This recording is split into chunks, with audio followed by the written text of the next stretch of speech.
I want to welcome you to this episode of the Retro Rogues Live. Please pay attention to our warning graphic. It says the Retro Rogues Live. Let's start over. Please pay attention to our warning graphic. It clearly states that the Retro Rogues Live show is intended for an adult audience and not intended for children under the age of 13. Parental discretion is advised. I want to welcome you to the show. My name is Dave Beta. I'm one of your hosts. I am sucking on cough drops. I'm not feeling too terribly well, but I am here for you. Anyhow, I want to welcome you to the show. My name is Dave Beatty. I'm one of your hosts. For nearly the last 30 years, I've been a professional illustrator and graphic designer. Worked on a lot of fun things some people have heard of, things like Batman Incorporated, Justice League of America, Superboy, Grifter. I could keep going, but what's the point? Anyhow, I want to welcome back my co-host. This is Mr. Eric Alexander. Eric, please tell the folks hopefully watching or listening at home some of the fun things you have worked on as a creative professional. Yes, hello, I am Eric Alexander, also known as Bass God 14. That's Bass God 14, not Bass God. Bass like a bass guitar.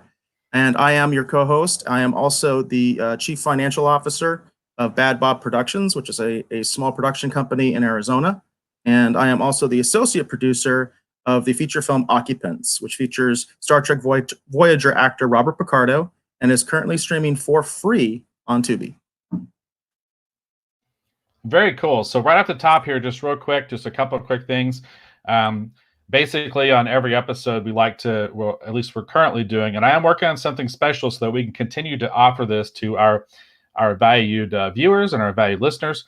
Well, actually, our valued viewers and our valued listeners, because if you're listening to this contest has ended, unfortunately. However, if you're watching it live right now, this contest is for you. All right, so basically what I do is want to encourage people to actually comment during the show. You can comment at any one of the different segments that we do. Please just comment. Sometimes I'll read your comment on the air as long as you're not saying something, inappropriate. Although this is a show for adults. Anyhow, for this episode, we're going to be giving away a sketch card. This is original art sketch card. This is the one we'll be doing for this show. This is actually Speedy from Arrow Season 4. This is an original hand-drawn artist-proof sketch card. You can see a little hollow foil there thing in the corner. This is original art. And just comment during the show to be entered into a chance to win. Please be over the age of 18 and U.S. shipping only. Because if you do win one and you're out of the U.S., it's kind of going to take a little while for me to get this to you. My apologies to George, who knows what I'm talking about. Anyhow, so another thing real quick, too. Yesterday, I actually did a live stream, and it was actually on the Retro Rogues just briefly, but it was also on my Facebook page as well. I'm going to try and do those kind of periodically as we suffer through whatever in the hell you want to call what we're going through right now.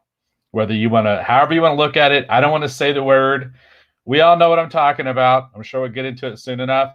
But I actually did a live stream, and I actually drew this. Let's see if I can get it right. This sketch of Batman live as people watched, and I answered questions. Anyhow, I just want to show that real quick. I'm going to try and do those on the Retro Rogues page as well. So hopefully if you see in a weird time at night, all of a sudden there's someone live and it looks like a drawing table, that's me. Please come in, ask your questions, and hopefully, I'll entertain you with that. Anyhow, enough about that. That's awesome. That's awesome. That's great work, Dave. That's really cool. Well, it was a little unnerving because one of my artistic heroes, actually the gentleman who actually drew one of your the spinner rack selections from last week, Ron Friends, actually came into the live stream for a couple minutes and watched me draw, and I didn't know what to say, and I got really quiet because I got nervous. Gotcha. Yeah. So we've already got some comments in the chat, and our friend Man of Stan, he says, "Here I am, finally on time for once." And he said, "That subscribe button saved me." We don't push the subscribe button that much, and we probably should, because that's a good point. If you are watching on YouTube, which obviously Man of Stan is, we do a multi-stream, so we're not exclusively on YouTube. But if you are watching us on YouTube, do please press that subscribe button. Obviously, that's helped out Man of Stan, because I know he's come in late in the show several times. So I think that's awesome that subscribe button got him here right at the beginning. And then also Jane Schnecks. I'm sorry? That's Shinx. That's actually my mom. Jane Shinx. All right. Awesome. I am so glad I got the time right to catch you live. That's awesome. And she said she enjoyed the drawing, Dave. So that's pretty. I agree. I agree. Your son is very talented. Very, very talented. There's just no. Hey, what do you want, man? You are. So you do great work, man. You do great work. I did want to put out some channel business. I just literally pitched this idea to Dave right before the show. So please understand that this concept is kind of in its infancy right now. But I really want to try to do some positive spin in terms of what's going on with Corona and all that kind of stuff. And one of the things that a lot of people are saying, a lot of content creators, is that, hey, this could be the golden age of streaming right now. It really could. And so if you are interested in joining us on the show because you're interested in maybe having your own show, maybe you do have your own show, but if you have any interest in that kind of stuff of streaming yourself, I think it would be a lot of fun for you guys to reach out to us. You can find me on Twitter, BassGod14, BassGod14 on Twitter. My direct messages are open. Let me know that you have an interest. I will say this, we will prioritize people that actually comment because we know already what kind of thought process they have and things like that. But it's open to anybody. So even if you're not a big commenter or anything like that, it's open to anybody. If you kind of want to put your toe into the water of streaming, I think it could be a lot of fun, and I think it can make the show better.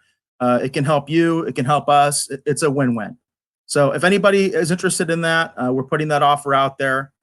And then Bobby had a comment. We appreciate you being here, Bobby. Yes, more live drawing, please. Maybe we can have a Spock draw off between Dave and Jane. I do remember the story about your mom drawing Spock. So clearly you can tell that Bobby watched the live stream. It's great to have you here on the show, Bobby. And again, everyone who's commenting, thank you for commenting. You've been entered into a contest to possibly win this original art sketch card. Again, this is Speedy from Arrow Season 4. This is original art card. You can tell because it's got the little hollow foil and whatever on there. And now I'm going to turn off this bright light screaming at me in my eyes. All right.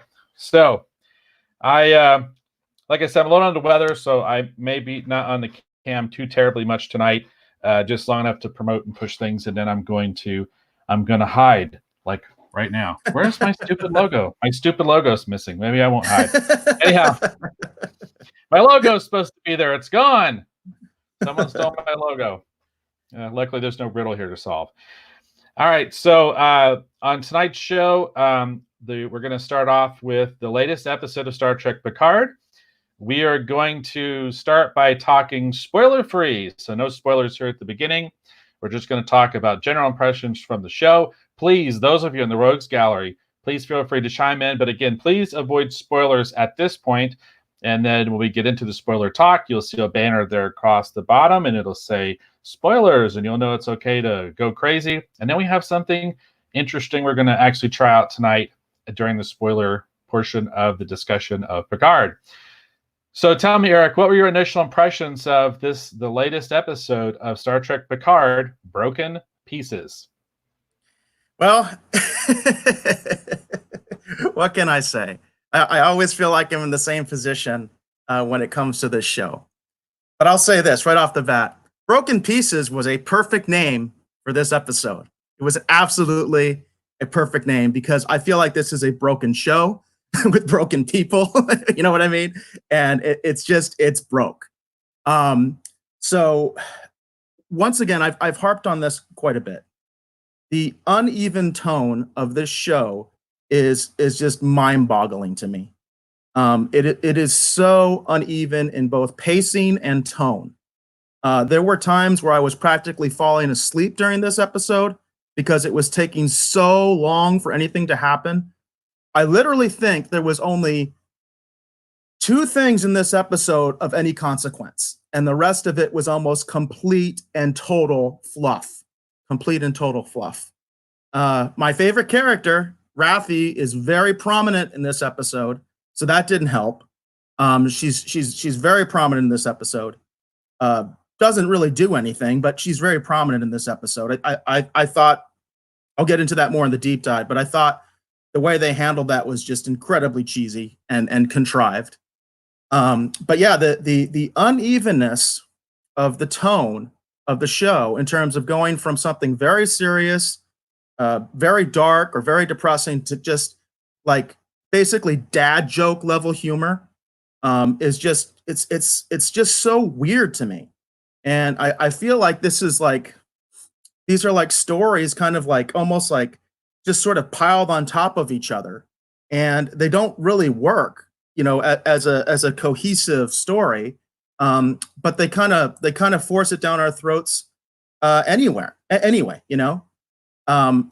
Katie has joined us, and she says, hashtag Planet Raffi. So yeah, I'm a big Raffi fan, as any of you viewers know. Yeah, I'm a huge Raffi fan. But yeah, the uneven tone is what really gets to me. Like I said, the pacing I think is weird. I mean, literally not very much happened in this episode, and this episode was almost an hour long. And it's funny because I remember kind of being critical of The Mandalorian because I thought some of the episodes were too short, and I felt like I wasn't getting my value.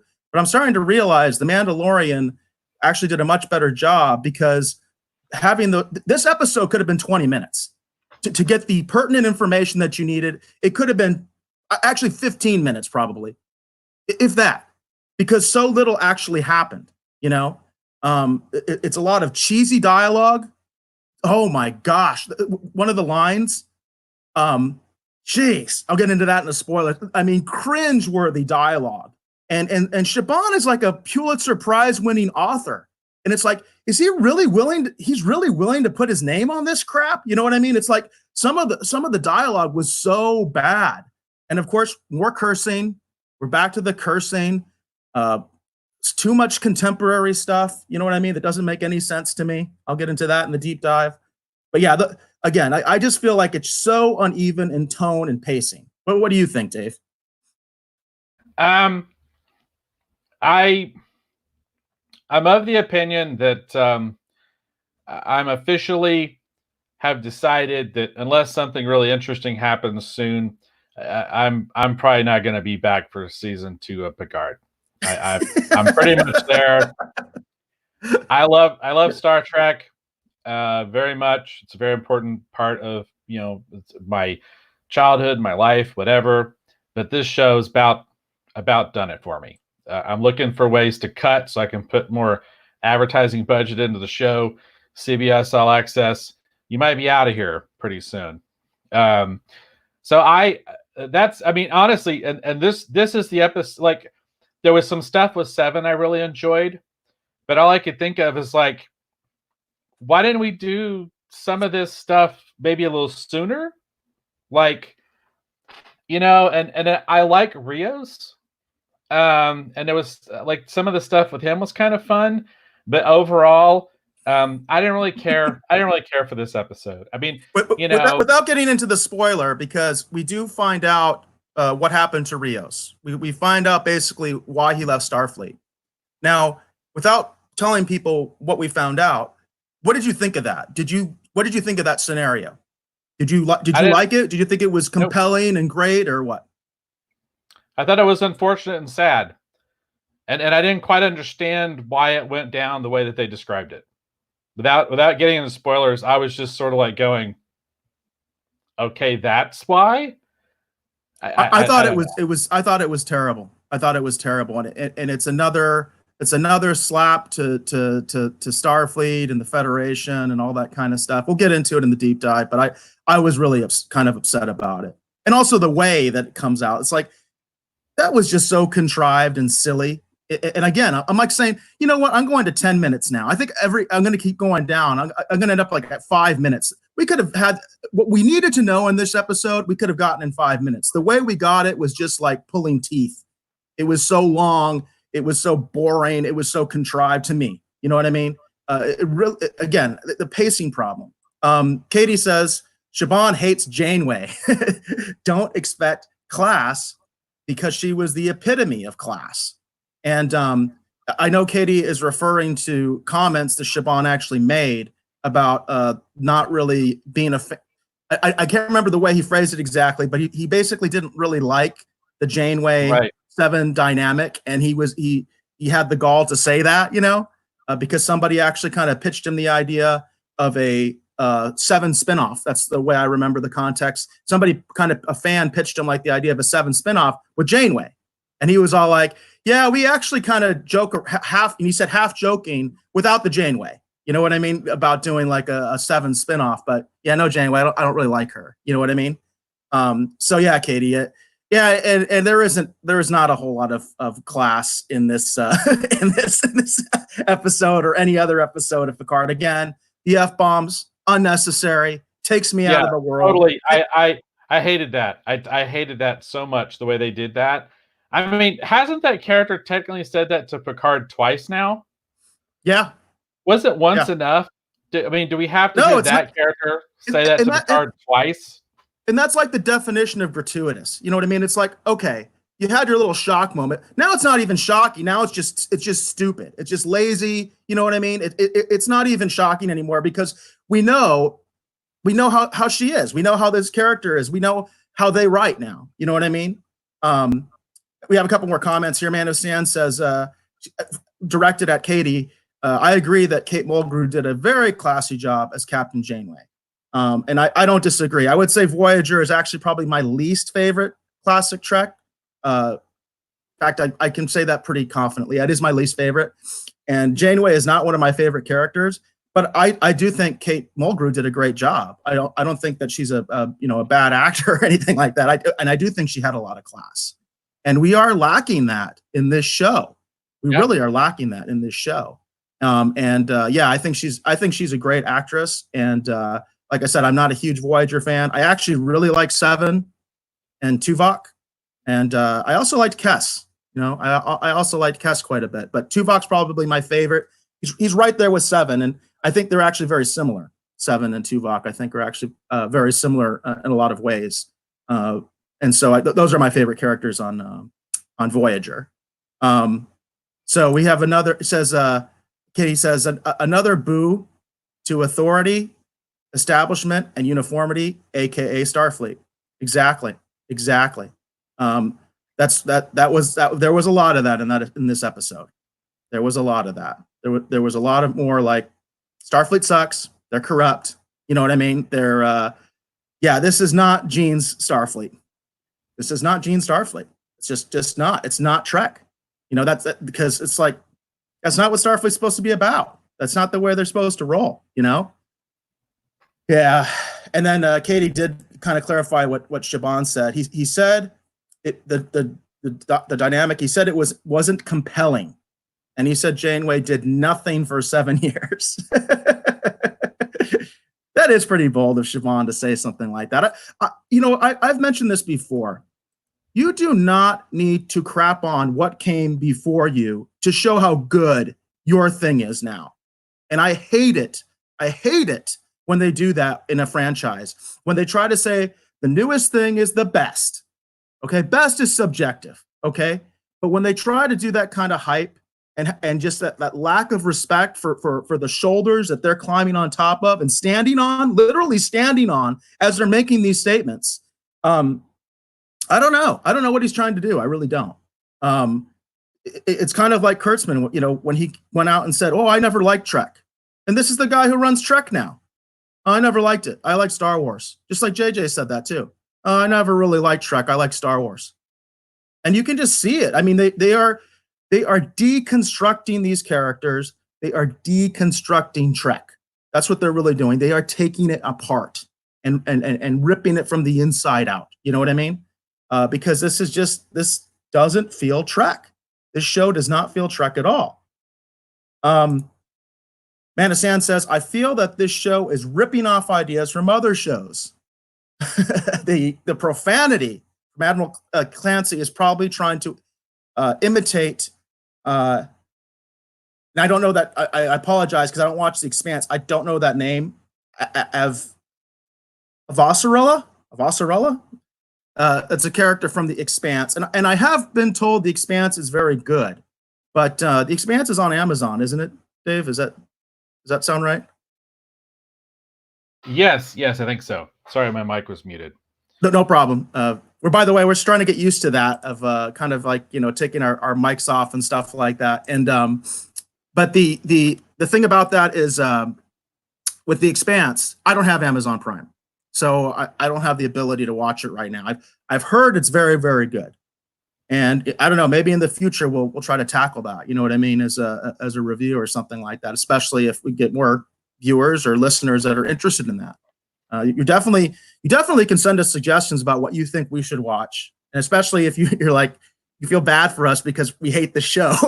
You can be like, hey, maybe you would like this. Because that would be nice. It'd be nice to review something that I'm actually enjoying. That would be a lot more fun. But I'm also okay reviewing stuff that I don't like. I don't have to like it. I look at this as I look at this as like a job. So I think that it's I don't have to like it, but you can always suggest something as far as something that we might want to tackle, and then Dave and I can discuss it. And I was just gonna say, our second topic tonight is something that's a lot of fun. So, like our second main feature topic tonight. So, and I was just gonna add, I quite like Janeway. I did enjoy her character a lot, and she's way more of a classic Star Trek character and a captain than anything we got going on in Picard so far. That's for darn sure. And I ironically have been reflecting on, I'm not terribly dismissive of Voyager. I mean, I liked Voyager. I didn't love Voyager, but Voyager is a far superior Star Trek show compared to Picard. Absolutely. I don't disagree with that at all. And I'm Voyager still has the spirit of Trek, right? So, and I'm coming to appreciate Voyager more and more because it seems like we are running from classic Trek, and I'm like going, man, Voyager was a pretty good show. I'm actually thinking about revisiting Voyager because Picard has really made me think I need to rethink my opinions on some of these shows. Just so Katie knows, my mom Jane is actually in the chat. So I'm going to try and watch my language tonight. But my mom's nickname was actually Admiral Janeway because her name is Jane. Oh, and she quite liked Voyager back in the day too. So we've actually got quite a few Voyager fans probably in the chat right now. So yeah, that's good. I mean, the show does have 7 in it. You know what I mean? And I'm sure that's why they're watching it. And then Katie mentioned Janeway and Seven's bond is why she's a fan. Says that they helped me through. They helped me so profoundly as a young woman. The breaking of their bond will make me stop being a fan. And I've actually mentioned to Katie, like on Twitter and stuff like that, because we've had some good exchanges. I'm at the point, it's like, Katie, you do not want Janeway in this show. You do not want Janeway in this show because they will destroy that character. I mean, it seems like that's their mission. You know what I mean? So it's like, you don't want your fan. Think if you were an Icheb fan or a Hugh fan, look what they did to them. You know what I mean? So, I mean, do you really want your character in this, your favorite character in this? I don't. You know what I mean? I'm happy that William Shatner doesn't seem to have any ambition to be in this show. You know what I mean? Because they'd find a way, because I'm one of those people that doesn't really like the Kirk death. They will find a way to make it worse. You know what I mean? Even if they'll bring him back just to kill him and somehow make it worse. You know what I mean? Than it was in Generations. That's my opinion right now. And then also, Man of Sand, as far as suggestions, he said The Expanse and The Witcher are two shows I enjoyed recently. And I think, Dave, we actually did talk about possibly doing The Witcher at some point. Yes, we have discussed it, and I think it would be worth definitely visiting. Might be fun to do an episode by episode. We could watch the first episode and see how we feel about it. That would actually be something fun. It would give us something to replace like Picard with like our opening show thing. You know what I mean? I think it's worth looking into for sure. Yeah, because we have talked about it. So. And we have someone new that's joined the chat, Ayoko Santo. I hope I'm pronouncing that correct. Or Sato, right? Ayoko Sato? Ayoko 15. It could be Sato. There's a number in there. All right, anyway. Sorry if I'm butchering your name. Says, I know I'm 3 episodes behind, but Elnor, to me, is the most Trek to me. He has the same sweet, naive quality like Data, even though he's a killer. Everything else is jaded and bitter. And I would agree with you there. I think he is probably the most optimistic, and it's because of his naivete. You know what I mean? Because he's so naive. I would agree with that. He's probably like the most Trek character, and actually, I guess that's a good segue because he does do something. You know, you see it right off the bat, right? With his appearance. I think that's a good segue into spoilers. You know what I mean, as far as you know, Elnor's role in this episode, and you think that's a good segue into spoilers, Dave? Yeah, that's a good segue into spoilers, and I want to welcome our commenter to the Rogues Gallery. Again, just a reminder, we are giving away this original art sketch card tonight on the show for people who comment in the comments or our Rogues Gallery, as we call them. This is an original art sketch card. The art is by me. This is from Arrow Season 4. Until it's official, a little hollow foil there on the cover. This is Speedy from Arrow Season 4. I want to welcome you to the Rogues Gallery. Again, please be over the age of 18 and U.S. shipping only, unfortunately, because I have extra paperwork to fill out, and I'm just not into that. I'm not into paperwork. And that's all to encourage you people to join us, to join the conversation, because we love your comments. We like to respond to your comments. Whatever your opinions, all views are respected here. If you love the show, tell us why you love the show. Interesting to hear that. I would be interested to hear it. I really would. And I'm not, you know, I like I said, there's been episodes I've enjoyed. And there were things about this episode that I had a little bit of fun with, but overall, I wasn't just a big fan of this particular episode. That's for darn sure. So. Well, let's get into the deep dive. And as we were talking about Elnor, that was sort of like another kind of Trek moment, you know what I mean, where we had the reintroduction of Seven. Seven came back to the show, and the first thing Elnor does is hug her. You know what I mean? Now, granted, they don't really have a history with each other, but you know, Elnor being as naive as he is, I kind of bought it. You know what I mean? Because they showed that he is very naive and all that kind of thing. I would say even further. You have to remember that he grew up being raised in that sisterhood, basically that coven, or what do you want to call them, of warrior nuns. So, and because they believe in absolute candor, that might have been genuinely what he was feeling in that moment, and he would not have the same filter or hesitance or whatever, because he considers her a friend. You know, and sort of like, I'm so glad you're here. You know, I mean, I think it totally fits with his character, given his background, in my personal opinion. So, what I was a little bit like, I don't know, I don't know if the word is sad. I don't know exactly what the emotion was, but Seven kind of looks almost disgusted. You know what I mean? That he hugs her. And, you know, on the one hand, yeah, I kind of see like, well, she doesn't really know him that well, but she did just save the guy's life. You know what I mean? And it just kind of shows that jadedness. You know what I mean? It's like, because you can see you can see the direction that Jerry Ryan was given. Clearly, it was like, yeah, don't act like this is a good thing. You know what I mean? You're too cool for that. I could hear the director's words. You know what I mean? In my head, you know what they were telling her to do, because that's what we got. And it's like, why can't Seven just be nice and give him a smile and all that kind of stuff? You know what I mean? She kind of does. She warms up a little bit. You know what I mean? As she kind of, I think, realizes, you can kind of see the process.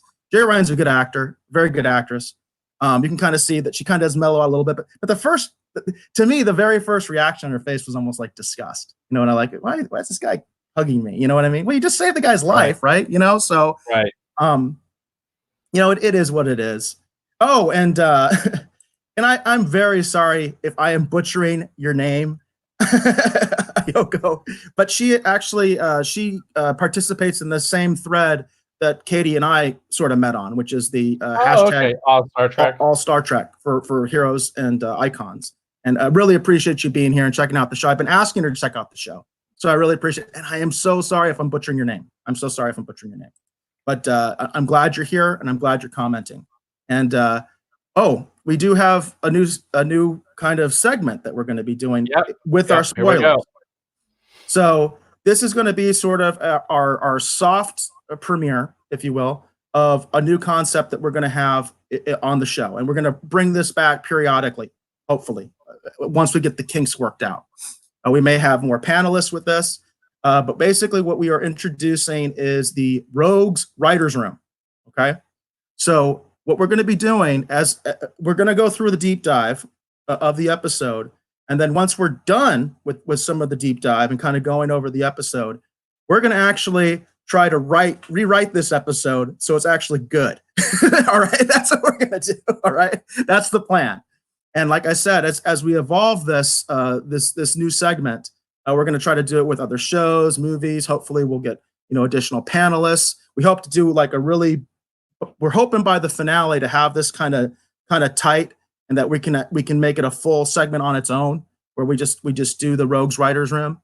So we're kind of going to introduce that concept tonight, and we'll take your pitches too, because basically the way it's going to be is I'm going to kind of be the studio. So I'm going to set up a few parameters, because it's not anything goes. I'm going to set up a couple parameters as if I'm the studio, a couple rules. There's a couple things we got to accomplish here. And then it's going to be up to us and the viewers. Obviously, you can pitch things to us as well. Dave is going to be the showrunner. So Dave, basically Siobhan has been fired. I'm essentially Kurtzman. Okay, I'm going to set up a few rules. And then Dave is going to be the showrunner. So he ultimately has the yes and no power of, yeah, we could do that. We're not going to do that. If we get suggestions. So we'll see how this goes. Again, we're going to kind of introduce this. This is sort of a soft introduction because this is the first time we're trying it, and then we'll get into it as we kind of get past the real deep dive of the spoilers and everything like that. Very cool. And I actually have served as an editor, and I did used to run my own publishing company. So I am quite familiar with saying, that's a great idea, and I don't know about that. Yeah, so, and I was the editor on the project we collaborated together. I was the editor on the Occupants comic book tie-in. You were the artist, and I was actually the editor of that project. Yep. So, and that was actually pretty fun, because our director of Occupants, he's the one who ended up writing the script, and he didn't know anything about comics. So it was an interesting process to try to help him figure out comics as opposed to movies. You know what I mean? So yeah, that's a good memory. And but anyway, that's kind of where we're going. And it sounds like we already had. Yep, Manisan already said that he thinks it's a great idea. Rogues Writers Room seems like a stimulating idea, and that's what we're going to be trying to do. Hopefully, it will be stimulating and not like a train wreck. But that's the hope, So very cool. And then Bobby Chambers says fantastic. Yeah. Awesome. Very cool. Very cool. And Katie says, music to my ears. Siobhan has been fired. That's right. Dave is taking over. He's taking over as showrunner for Star Trek Picard in our writers' room scenario. So let's start with the beginning. And I'll start off by just saying this again. Unbelievable on Netflix is a fantastic show. Siobhan helped create that, and he wrote quite a few of the episodes. So he is a talented writer. He's a Pulitzer Prize winning writer. I don't know where. Let's get right into it. We're in spoilers. So. Who wrote the line? I'm done murdering. I'm done murdering people. Who the hell wrote that line? And the delivery was so pathetic. I mean, that was so cringeworthy. I'm done murdering people. Who wrote that? I have no idea. Pulitzer Prize winning writer, you wrote that? You wrote that dialogue? I have a feeling that might have been a note from someone. I don't know. It was really bad. I'm just saying I've seen Siobhan do some amazing stuff, and this show is not a I don't know. It's not it's good. Not a good reflection of his writing. No, it is not. No, it is because not. Some of these lines are terrible. Some of this dialogue is totally awful. The F you. You know what I mean? The F you with Picard. Where does that come from? That same admiral, once again, Picard's in the middle of talking, and she basically tells him to shut the F up. Yeah. Who is this admiral? You know what I mean? Like, talk about a lack of class. And this is an admiral. You know what I mean? And she's talking to a retired admiral, Right. Well, let's do a spoiler. Let's do a spoiler talk, because one of the first things I want to do is I want to recast this character with a legacy Trek character and make it more interesting.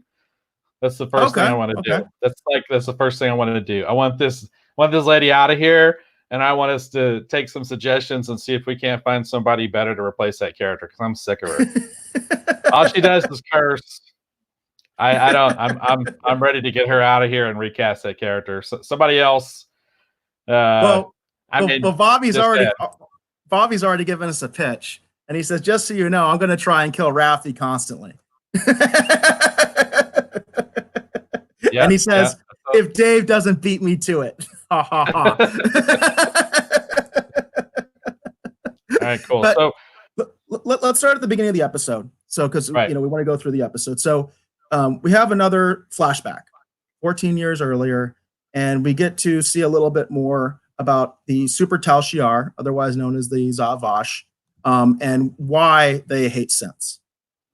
To be honest with you, I didn't really even think that was really necessary to really establish. I mean, I didn't even think it was really necessary to even go there, but that's what they do. So they tell us what happened with the Zhat Vash, why they hate the synths, which the reason is apparently they went to some planet from some other culture, and they discovered sort of like a memory well, a den of memories, if you will, that you can interact with.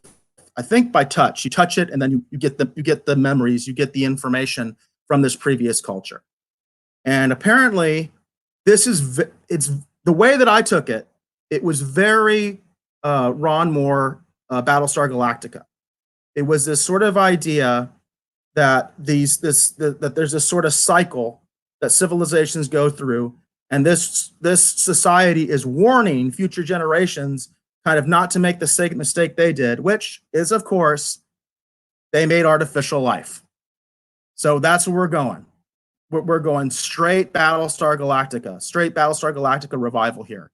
So the motivations of the Zhat Vash, otherwise known as the Super Tal Shiar, which is all women, by the way. They're all women.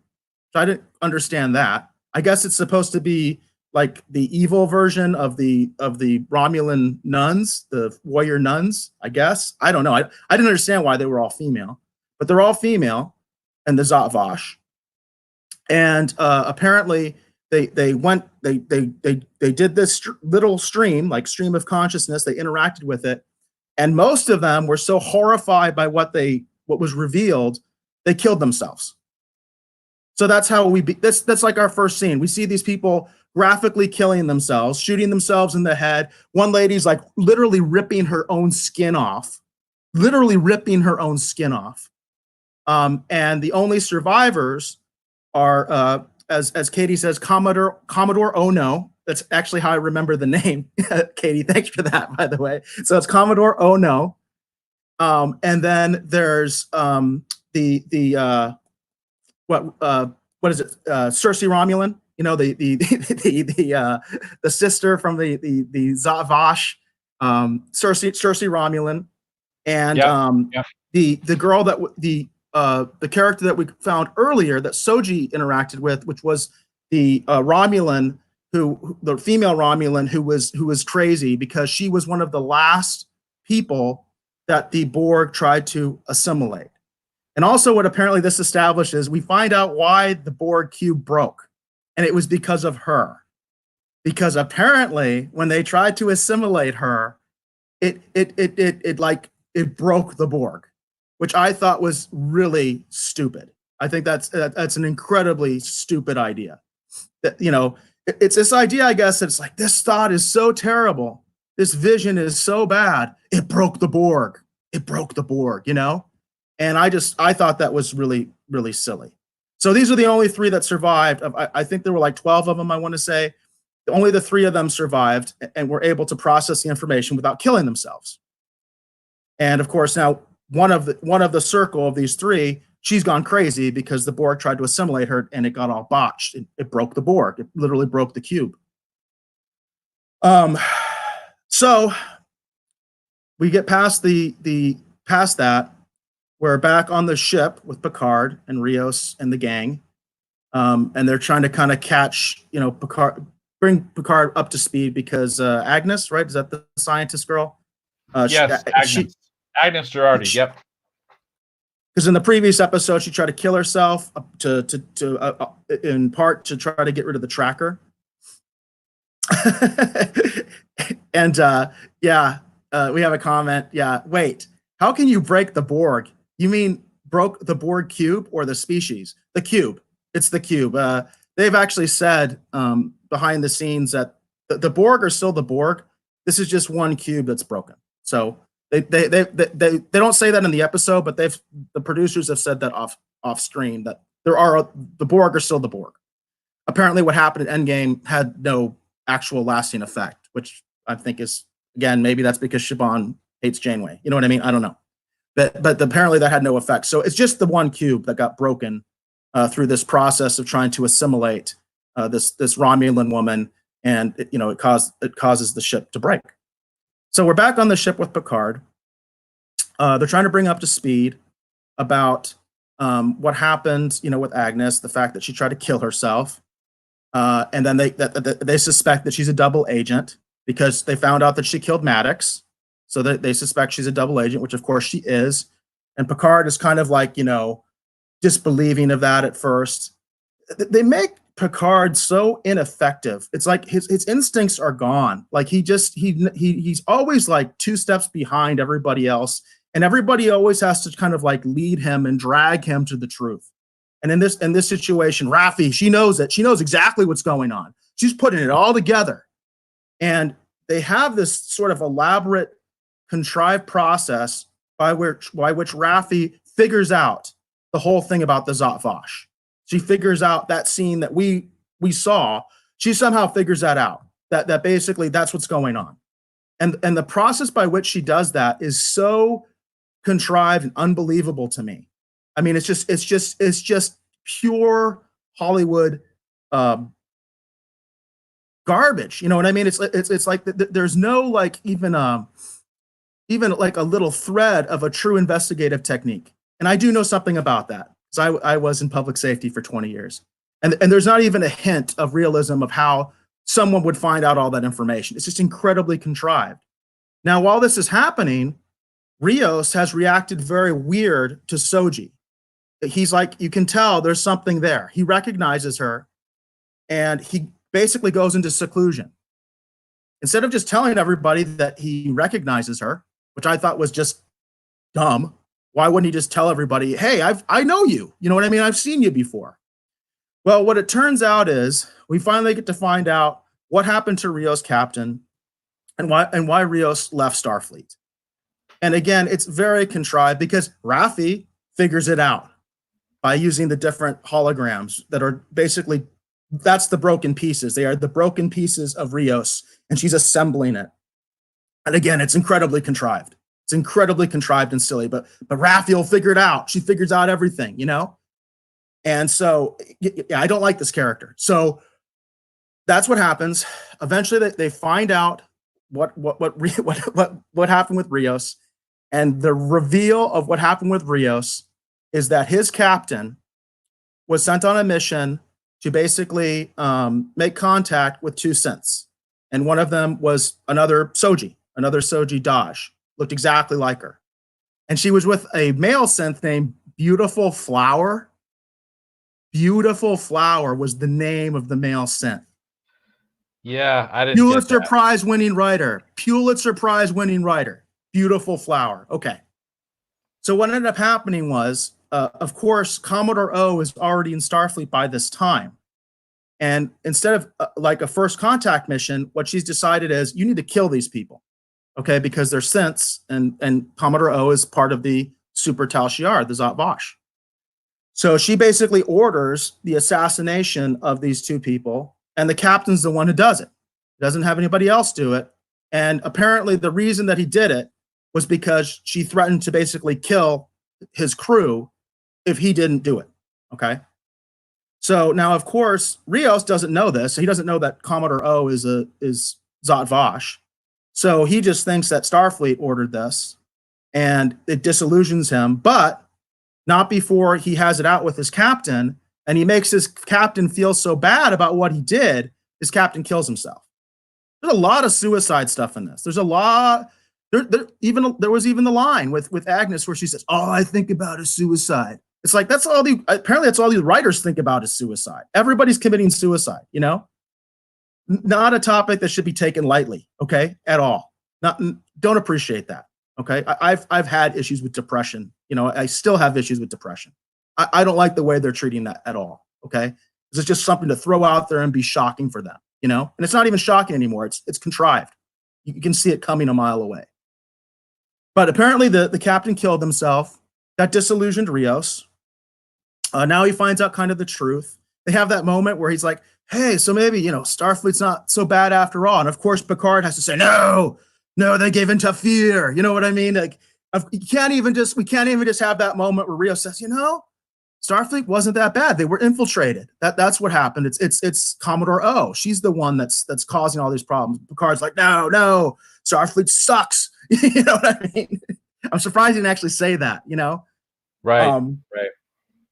So that's kind of the big reveal there. And then the other thing, of course, is going on is we did have Seven. We did have Seven go ahead and rescue Elnor. I always want to say Elnor.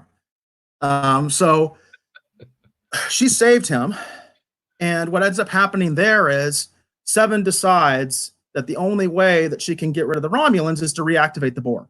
Because apparently most of the Borgs are not XBs. XBs are former Borg. Most of the Borg are still Borg. They're just in stasis because they're harvesting the parts, right? That's what the project's all about. Is they're harvesting right, the parts. and reclaiming those that they can too. So they're not just they're harvesting the parts, but at the same point they're also trying to rehabilitate them, and they're kind of working their way through all of them that are on the cube. But there's quite a few of them that are apparently just in stasis. Right. So they're still Borg. They're not XBs. That's the difference. So she decides that the only way that she can get rid of the Romulans, which, by the way, I'm kind of sitting there in a way, kind of like, how did she get on the ship? And if she got on the ship so easily, why don't they just leave? Yep. You can get into our writer's room, too. It's like, why didn't she just leave? But anyway, she decides instead she's going to reactivate the Borg and assume the mantle of Borg Queen on the cube. And I was like, okay, that seems like a really bad plan. But okay, I guess that's where we're going with this. Because she even mentions by doing this, it's very dangerous because she may not want to come back. You know what I mean? She may not want to be an individual anymore. She may just become the queen and take over. So she ends up activating the Borg. At first, it doesn't work because the Zavash are a step ahead of her, and they actually start jettisoning the Borg. They actually start opening the airlocks. I think it's basically they take the shields down because, you know, the Borg cube's damaged, and I'm guessing they just turn the shields off and it sucks the Borg out, which that does make sense. But they're not the Romulans are not able to destroy all the Borg, and the Borg that are left start to rise up. I thought it was really silly because we have another scene where the Cersei Romulan goes ahead and she starts killing more XBs to the point that her gun breaks, which I thought was the stupidest thing I've ever seen. A disruptor and it breaks. Well, because she shot a few people. Just to show how many people she killed. She killed so many people, the disruptor broke. That's what that was meant to convey. I can just see it, a mile away what they're trying to do, and it's just so obvious, and it's just so bad. And so I hated that part because we're in spoilers. I hated that part where she was talking to her auntie or whatever, and she made that comment. She's like, I would have made a great Borg. And then she rolled her eyes as she said the line, resistance is futile. I hated that. Don't disrespect one of the coolest lines from one of the greatest Star Trek villains of all time. Don't do that. Don't. That line should have been uttered by Seven when she reawoke the Borg and they were going to take the cube back, or that line, like I suggested last episode, which of course didn't come to be.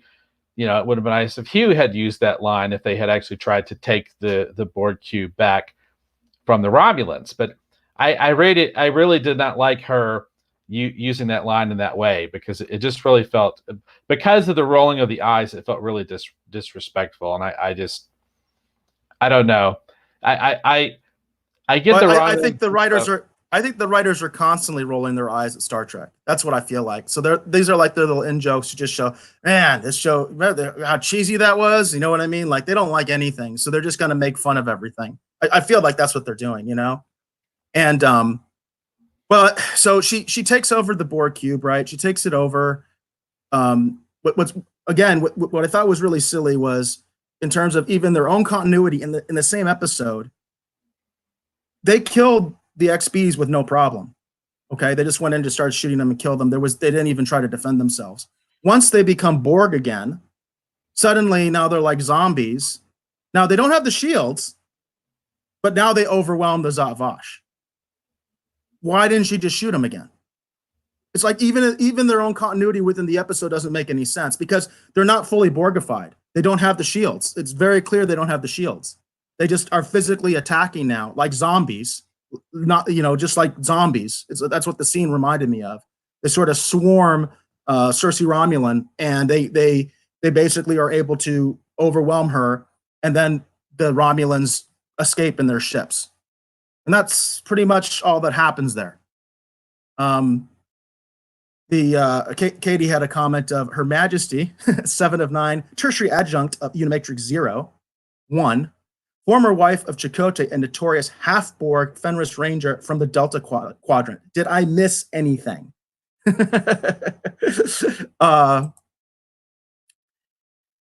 Yeah, so anyway, we get back on the ship. That's where we get the cringeworthy line, because now the Agnes has decided that killing was bad and murder's wrong, and so she's forgiven. And she has this wonderful moment with Soji where she says, "Oh, you're thirsty. You get thirsty and you cry," and that's her bonding moment. And now she doesn't want to kill Soji anymore because that was her mission, was to kill Soji. So now she loves Soji. That was just so unconvincing. I think of my dad being like an engineer, and the questions my dad would ask like an actual android. You know what I mean? And the way that he would act with an actual android, because my dad loved robotics, and it was sort of like a hobby of his as an engineer. And there's no way he would be doing stupid dialogue like that. You know what I mean? Those are not the questions that he would be asking. And the other thing is, she's biological, and she knows that. So she's asking about her being thirsty and she's biological.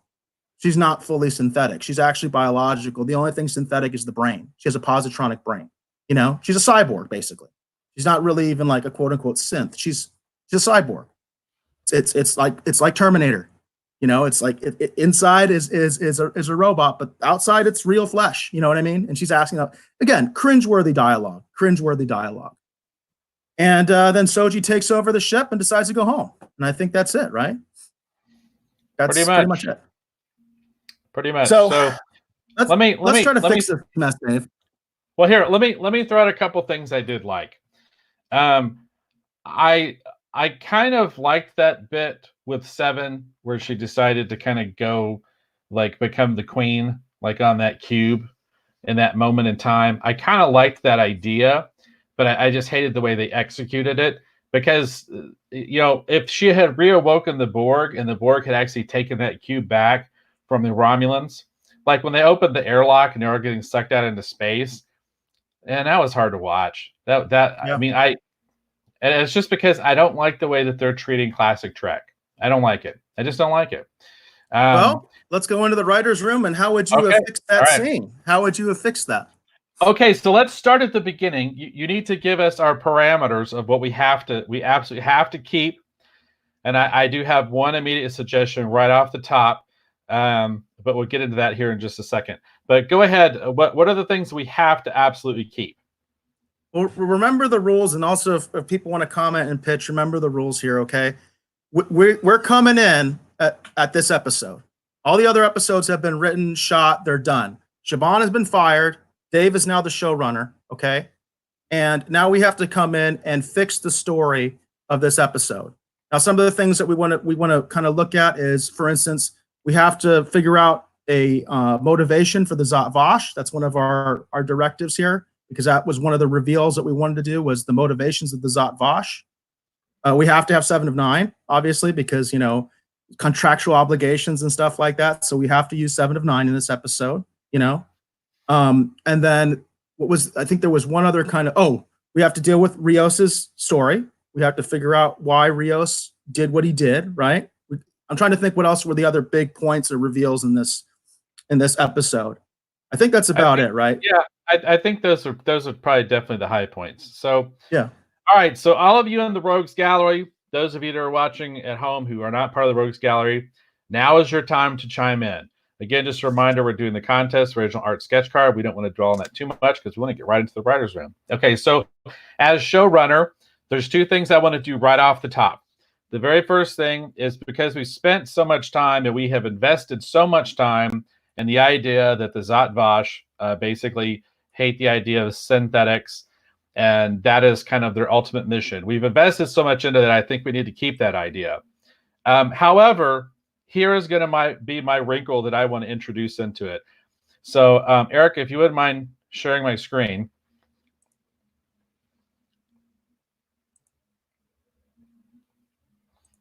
There you go. So here is going to be, this is the first thing I want to do as showrunner. We need to establish, this ancient alien race that the Romulans are terrified of.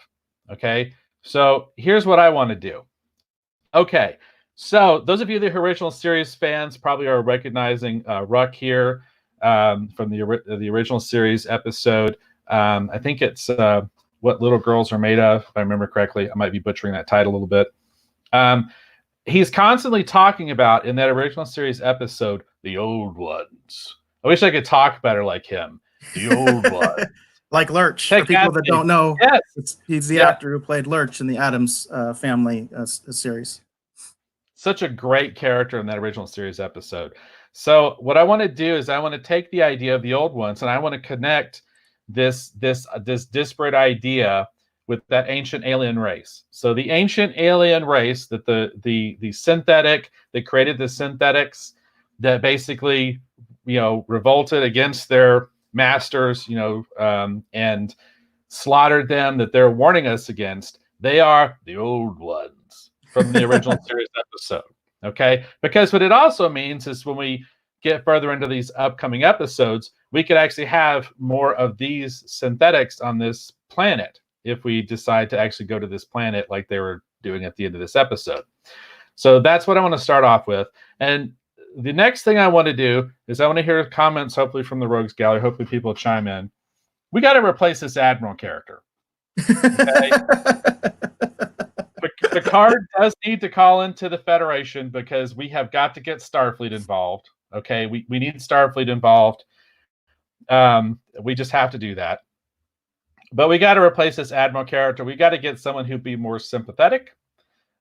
Someone who would better somebody that will actually listen to him, right? Because we know she doesn't listen to him, right? This is following their own rules, their own continuity. We've already established that Picard does not have a good relationship with this woman, and she does not respect him. That's something they established. That's something that the old regime in our scenario already established. So we're actually going to be respectful of that, right? So what's the pitch? What's the pitch, Dave? How do we deal with that? Okay, so what we need to do is we need an admiral in Starfleet that Picard can call up on the hailing frequencies. So yes, it is Lurch. The old ones. The old ones. Yeah, I love the way that guy talks. He's got a great voice.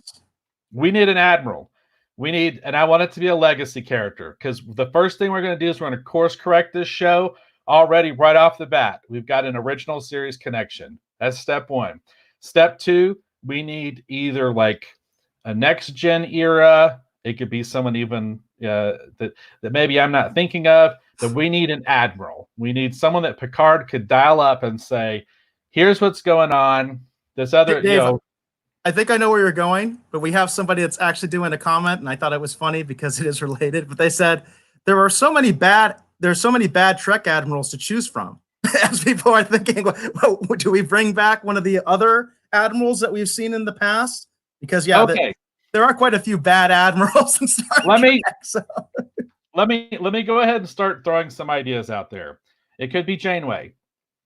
Admiral Janeway is something that was established in Nemesis. Okay, it could be Janeway. She could be the admiral. And it was established in Nemesis that Janeway and Picard had a cordial relationship. You know what I mean? That they were like happy to see each other. They clearly knew each other. You got that in the Nemesis scene, that Picard and Janeway probably had some history in terms of maybe being, in training together, or they crossed paths.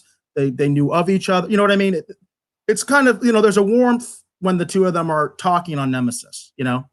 Another suggestion, if we don't want to go necessarily that direction. Man of Sand is with you. He Yep. says, I was thinking Janeway. So he's with you on let's put Janeway in there. Now, my second suggestion would be Shelby. If you remember Shelby from Best of Both Worlds, she was an expert like in their tactical response they were trying to do with the Borg. She could theoretically be an admiral, you know, maybe only a 1-star admiral at this point, but she could be an admiral. She would have a connection to Picard. I should mention that tonight on Heroes and Icons is the episode for TNG is Family, which means last night's was the second part of the Best of Both Worlds.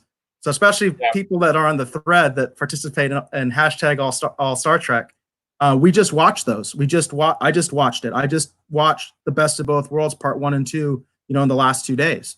And so Shelby is interesting. Shelby is interesting to me because we never seen Shelby come back. We never seen Shelby come back.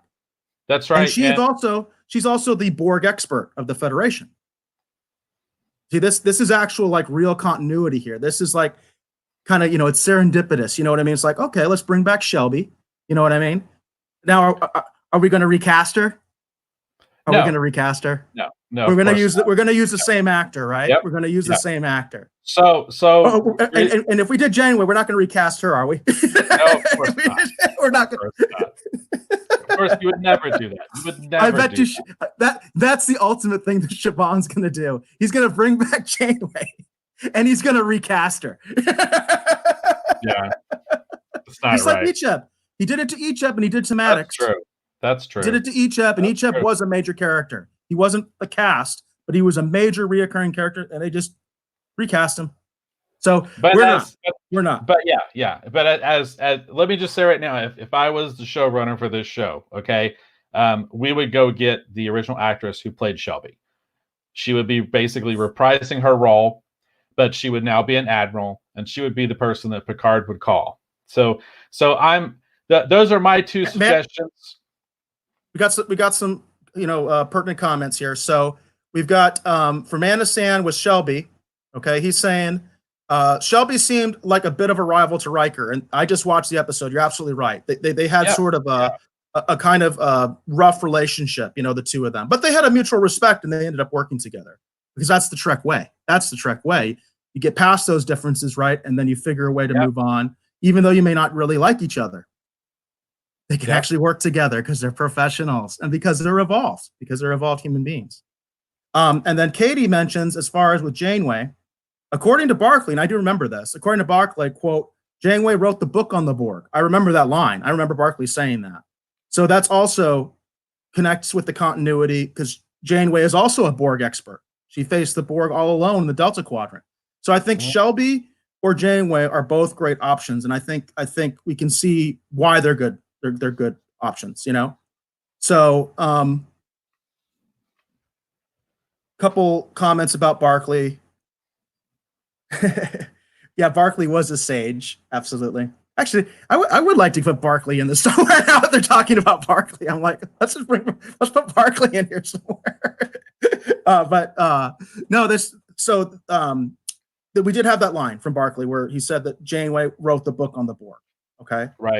Right. So, and then there's another pitch of let's make Broccoli Admiral. let's bring back Barclay and have him be the Admiral. That's another pitch there. Not a bad idea. Not a bad idea. But I guess that's our options right now. So we've got Barclay, Janeway, or as showrunner, we're either, and this is what the showrunner does. As showrunner, because I am the arbiter to make the decision. Right. As long as the studio is okay with the casting, you know, because you know this is their property. I personally like the idea. I'm greenlighting all those things because I asked you, would we recast them? You said no. I'm cool as long as we bring the original actors. I'm the studio. I say, legacy actors only. We do not recast. Right. So I think it should be either Janeway or it should be Shelby. And it looks like we have enough people chiming in on Janeway. I think Janeway is probably the way to go. I think it helps that your mom voted for Janeway too. So yeah, that's true. That doesn't hurt. That doesn't hurt. No, it doesn't. It doesn't. So we're hurt. going to go with Janeway. So Janeway. We're putting Janeway in for the call for help. Yep. Yeah. So that's who Picard will call when he reaches out to Starfleet. So we have we've established that we're still going to go with the ancient, the race that existed way before that created the sense. They are the old ones. That's who they are. Janeway is going to be who Picard calls for help. We on the ship itself, we do have a little bit of kind of house cleaning to do. I vote that unfortunately Agnes passes. She doesn't survive her thing, and she dies. She's just gone. I'm sorry. that's how I feel. I don't know if the Rogues Gallery feels differently, but I think that's going to be her sort of like karmic punishment for killing Maddox and betraying. And we fit with the continuity. We're not really screwing anything up. We're just saying you poisoned her. She's dead. She died. She did not survive. And by the way, from my perspective also, now we have some atonement for her murdering Maddox, okay? Because I do want some morality in my Star Trek. And I don't want someone to get away with murder. And I don't want the line, I'm done murdering people. You know what I mean? I'm sorry. Yeah, we don't have she's dead. We don't have that. She's dead. She's gone. Yeah, so she's going to be gone. Raffi's probably going to be in her quarters, inebriated. So we probably won't see much of her this episode. Hey, let's give the actress what she wants. Let's give the actress what she wants. Let's show what addiction is really like. Let's show what a relapse is really like. And she is completely dysfunctional and worthless and can't do anything because she's an addict and she's relapsed. How about that? The actress said that she wanted to show, addiction and all that kind of stuff. Let's just have her. She's really relapsing. We're not just making it a joke. And we showed in a previous episode she did relapse. Okay? So we're following the continuity of the original writers. We're more respectful to them than they are of previous Trek writers, but we're going to respect them. And you know what? She's going to relapse for real. We're going to show what relapse is really like. And she's going to be useless because she's too drunk and high to help them. How about that? Yeah. The actress said she wanted to be like a spokesperson for addiction and all that kind of stuff. Let's show addiction. Let's give her what she wanted. And we can still keep the episode title Broken Pieces, but maybe Rios is trying to get her kind of back together enough and basically prevent her from maybe overdosing or whatever. And trying to instead of her reaching out to him reaching out to her. We have a yes, by the way, on the Maddox death. Says Agnes is bad news. Maddox was her lover. That is important to remember too. Not just any person. Yes to her death. So yeah, we're good on that. We're good on killing her off. And then Bobby, he says, overdose and falls into a coma for 10 episodes. Perfect, okay. Bobby. Perfect. She ODs. I like it. Let's not, because we saw relapse already. Let's take it a step further. I like that. She ODs. She ODs, and now she's in a coma because she overdosed. Let's show addiction. Let's show the real what addiction's really like. Again, the actress said that's what she wanted to do. Let's give her what she wants. She ODs. What do you think? She ODs. You're the showrunner. We're gonna have her OD. That's fine with me. That's fine with me. And so we've kind of established that. I like the Rios different hologram thing. I do like that idea. But they're just going to be running the ship while this is happening. So the ship is still kind of on course for somewhere in my mind. And so that's gonna continue to go forward. So let's see. So we've got that.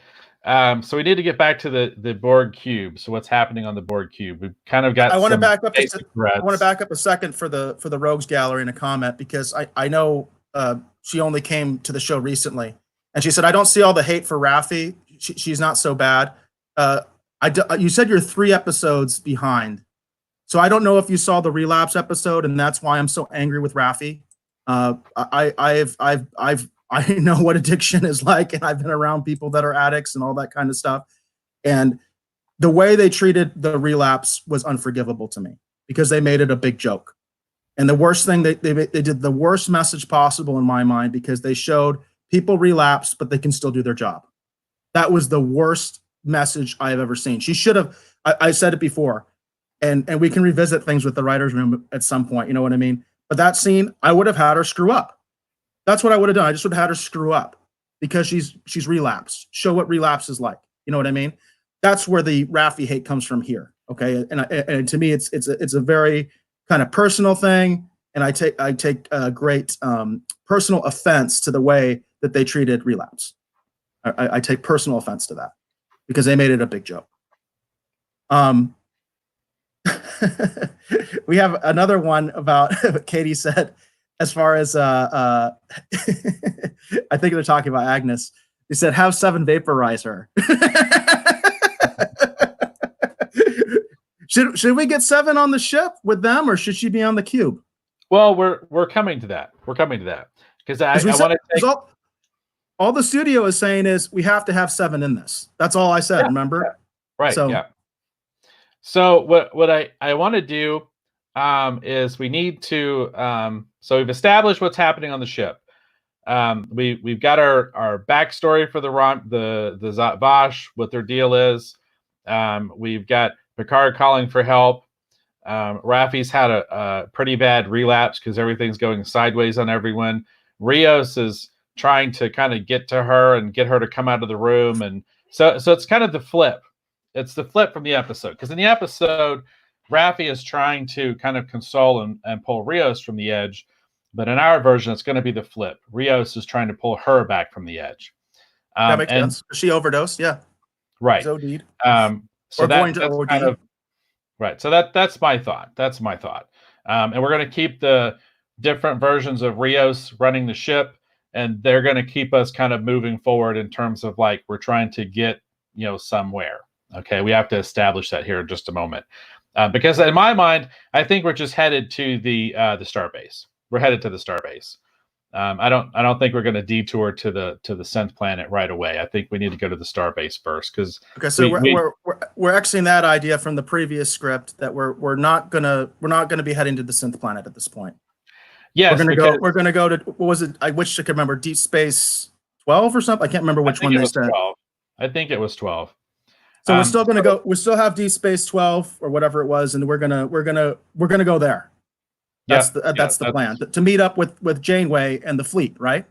Exactly. Is that the idea? Exactly. We're gonna meet up with Janeway and the fleet, and so we're going there. Right. Because Soji does not hack the ship or anything like that. Nope. Nothing like that happens. No, I don't think so. Because we need to get Starfleet involved. We've had quite a bit going on without Starfleet. We've realized that Commander O, or Commander O No, or Commander Sunglasses, what do you want to call her? I like the Oh No, and that's Katie. Yeah. And it helped me remember her name. It helps me because I tell you guys, I'm terrible with names. I'm terrible. And it helps me remember her name. I think Commodore Oh No. And I got that from Katie. So yeah, so and what we're going to have happen here is, basically it's going to be revealed that it's Commander O in league with the Zat Vash, that they are a cancer within Starfleet, but that not all of Starfleet is bad. And that's what Janeway is going to show us. Maybe even this. By the way, the other thing I'm saying as the studio, or I want to say as the studio, is we do not have to cast them all as females. We can have males in that if you want. You're the showrunner, but I'm giving you permission. If you want to have some males in there, or even have it all male as sort of a contrast to the nuns, actually, that's kind of obvious to me. That's just me. I think it's kind of obvious. Well, the one group that we saw before, they're all warrior nuns. Why not have the Zat Vash be kind of like monk priests, and they're all male? How about that? I'm going to be honest with you, I'm fine with it the way they did it. That didn't bother me so much. And we've got so many already established characters that were a part of it. We're going to keep a lot of those elements because it's just kind of already established. We're not going to delve as much into the Zat Vash as they did, in my mind. We're going to establish that they have the threat that they're concerned about is something that we are familiar with as Star Trek fans. But beyond that, we're not delving too much. We got too much other stuff we got to take care of. Okay, so we need to get back to the board one of those cube. things, again, we got the gallery. One of those things is just don't. She said, just don't mess with Elnor. I would mess up his name. He's the only redeeming thing on the show, and we haven't dealt with Elnor yet. Well, that's what I'm saying. We're going back to the cube. So basically, Elnor is on the cube. Hugh, unfortunately, is gone.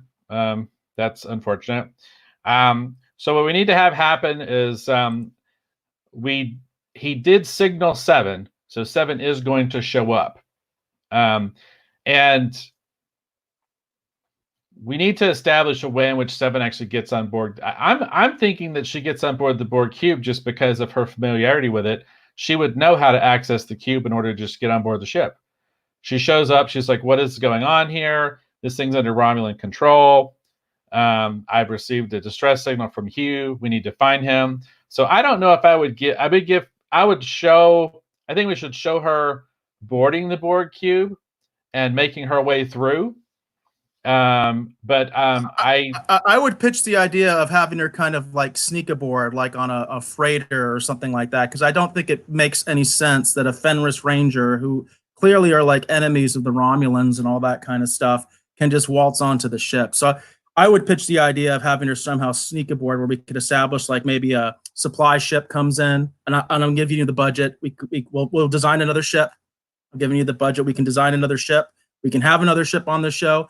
And if you want to do that, we can actually bring like I said, like a freighter, like a supply ship or something like that. And it's a new design, and you're an artist, you can design it.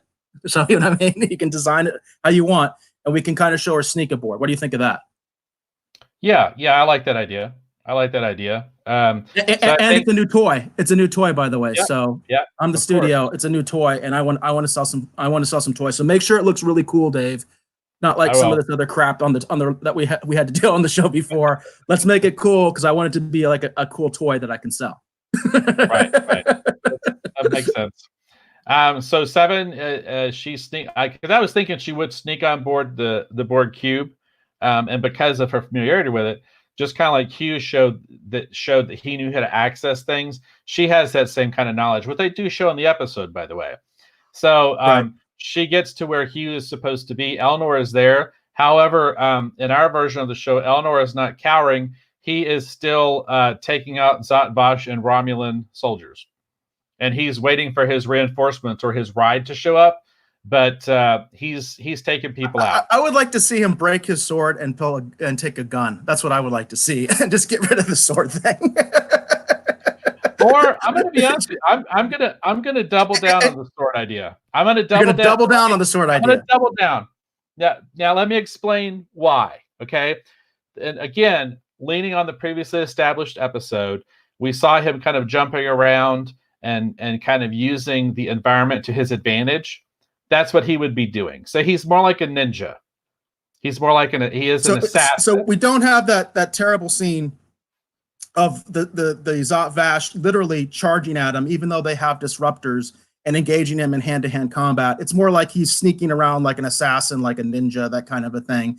It's not literally these idiots charging at this guy, even though they have guns. Because I hated that. And I absolutely hated that. I thought that was so stupid. Why would these guys with guns charge at a guy with a sword? You know? So what you're saying is we're just going to have him be more stealth instead of a stupid scene like that. He's going to be kind of like creeping around, all that kind of stuff. And then we did another comment. It says, forget male, female. We're all the Klingons, Ferengi, Bolians. The studio says you can use any of those aliens if you want, Dave. If you want to throw in some Klingons, it will be, I think it should be TNG era, but you're the showrunner, so you can decide this. And I'm fine with that. The budget's approved. We can have Klingons, Ferengi, Bolians, whatever you want, if you want to do that. That's approved by the studio. That's up to you, obviously, but that's approved. Okay. If we want to put some of those other aliens that we haven't seen. So, right. So, which actually, all the Borg, by the way, being on a Borg cube, you would think it seems like all the Borg in this are all human looking, and it was established, in Voyager that there are Borg that are not human looking. Because they're from all sorts of different races. The Borg isn't strictly speaking a race; they are multiple races. Yeah. So one of the things that we're gonna, I do think we should how do I introduce this idea? Because I do want to go there. So what I think is going to happen, okay, unless the Rogues Gallery feels differently, okay, Eleanor's taking out these Romulan soldiers and Zot-Vash agents. Seven is there, and basically she either comes up on him while he's finishing someone off, or maybe even he kind of sneaks in behind her and she turns and sees he's there, and then kind of ninja style, he puts his sword back and he's like, I'm glad to see you. Okay. She discovers that unfortunately Hugh has been murdered. And maybe even, Eleanor's actually taken the time to put him on a table and cross his arms and show some respect. Because again, I want Eleanor to be ninja, and he would show a little bit more respect. No, I like that. I think that's a better way of dealing with the whole sword place thing and all that kind of stuff. I like that idea. Let me finish real quick because I want to go there. Okay. So while Seven is having her moment with Hugh, okay, and we realize that obviously they have a connection that maybe we haven't seen, kind of like what they established in the show already. Anyway, Seven's ride is going to show up, okay, because the other Fenris Rangers are going to show up. Because Fenris Rangers implies there's more than one. I know they've been doing this Lone Ranger idea. It's not the Fenris Ranger. It's actually Rangers, plural. It's Rangers. I think we need to go Rangers. And I like the idea that maybe one of the Fenris Rangers that Seven has been working with, and maybe they're a little estranged, is actually Chakotay. There you go. And we had that comment from Katie here too. She says, "Give me a strong male character." That's what she wants. And she says Chakotay, Tom Paris, Worf. Those were some of her ideas. She said, "Should I even say Quark?" She would even be okay with Quark. But I think she would like that idea. That's so one of the Fenris Rangers come, and Chakotay's one of them. Approved from the studio. That's approved from the studio. We can get Beltron. Absolutely, I'm cool with that. As long as we don't recast him. No recasting of Chakotay. Nope, no recasting. No. We want the original actor, and they're estranged. We're not going to find out in this episode what happened before. We're going to deal with that maybe in the next episode. But that's Seven's ride. That's their exit strategy. I like that. So it turns out Chakotay is one of the Rangers. I like that. I think that's cool. Now, what's also going to happen too is Seven's going to do the thing like she did before, unless the Rogues Gallery feels differently, where she's activating the cube. She is going to activate the cube before they leave, and Chakotay is going to be like, "What are you doing?" And she's going to say, "Resistance is futile." She reactivates all the Borg, and on their way out, they're the distraction for them to escape the Borg cube, and the Borg turn on the Romulans. They don't get a chance to deactivate the shields. They don't get a chance to escape. The Borg reawaken, and basically all the Romulans that are on that ship, some of them do manage to escape because they have ships in orbit like we see before, but the Zot-Vash and the Romulans on board that Borg get assimilated. And that's the Zot-Vash on the ship are assimilated. I like that. They're assimilated. They're assimilated. Yeah. Yeah, they don't. It doesn't go down like before. It doesn't go down like before. Man of Sand mentions that Chakotay is also a former Maquis. So he's experienced on that rebel role. That is exactly why I wanted Chakotay in that role. It totally makes sense for his character. And it would make sense, too, that Seven, with her connection to him, it would make sense that both of them would be Fenris Rangers. And you know what I mean? It just kind of makes sense. I think fans would absolutely love that. I think fans would really, really like that. You know what I mean? I think that would be a good way to bring him in. You can establish, and I don't think at this point we need to establish whether they're together. I think we should leave that ambiguous. I think we should leave it ambiguous as far as whether they're together or not. We should have some dialogue where it can be taken both ways. You know what I mean? That kind of thing. Because I want to leave that. I want to leave that for a future episode. You know what I mean? Where we can just focus on it. We can have a line of dialogue to establish that they're estranged for some reason, but we're not going to get too into that. It's because their goal is they're picking up Eleanor, they're leaving the Borg cube, and like I said, on the way out, Seven says resistance is futile. The Borg cover their escape because she reawakens them, and that's how they escape the Borg cube. We have a concern, and I think it's a valid concern, but you're the showrunner. I just want you to be addressed. Now, the concern is Seven wouldn't go for anyone, even Romulans, to get assimilated because it was so traumatic for her. So should we not do the assimilation? Because I think that is a valid point. That would Seven consider that kind of like a really ugly thing that even the Zat Vash are not worthy of. So I think that's a legitimate concern. So we're bringing it to the showrunner. We've got somebody on our writing staff that says, well, wait a second. Wouldn't Seven have an issue assimilating people, being that it was such a traumatic experience for her? Is there some way we deal with that? What do we say? What do you say, showrunner? Well, here's the thing. I want my 7 of 9 expert, Katie, to weigh in. I want to know her opinion on this, number one, since she's here in the writer's room, how she feels about it. I see the objection and I see the concern. My main goal right now is what I want to do is I want to reestablish classic Trek. Okay. So I kind of want the Resistance to, okay, here you go. Here's how we do this. Okay. This is a little too comic booky, but I already went there once. Let's go there again. So they're getting ready to escape, and it turns out Hugh's not completely dead. But he's pretty much there. And Seven's like, we have to get off this Borg cube. The Romulans are rallying. What are we going to do? Hugh's an easy fix. Borg nanoprobes. Borg nanoprobes fix everything. So right. we can fix Hugh with Borg nanoprobes. So we fix Hugh with Borg nanoprobes. So possibly instead, if we have an issue with Seven, Hugh is still on his deathbed. He's still going out because we've already established that, unfortunately. So maybe Hugh is the one who uses, because I want the Resistance's feudal line, and I want to reestablish the Borg as the major threat. How about we bring back Hugh, right? Like I said, with the nanoprobes, we heal him, but like you said, he's not healed. He's got he's got a little bit of juice left, if you will. You know what I mean? So he's going to sacrifice himself, right? He's going to sacrifice himself so we can give him a good death. What's that? I've got an even better idea. Instead of Seven being the one who reconnects to the cube and becomes the Borg queen, what if it's Hugh instead, and it actually keeps him alive, and we have the first ever Borg king? That was where I was going with it. I was let's put let's put Hugh in the Queen's chamber, because that was his plan. So let's put him in there. As you said, let's make him the Borg king. And now it's like he's just connected to the ship, because that's the only way to keep him alive. You know what I mean? The only way to keep him alive is to connect him to the ship. Now Seven doesn't have to do any of that. He doesn't have to do any of that stuff. Right. He doesn't have to reconnect. So then the Borg, he doesn't make that decision. Right. So, and he reactivates the Borg, but since he's in control of the quote unquote collective, maybe he just has the Borg run cover so that basically Seven, Chakotay, and Elnor and the other Fenris Rangers that are there can basically get out of harm's way. So we can go there.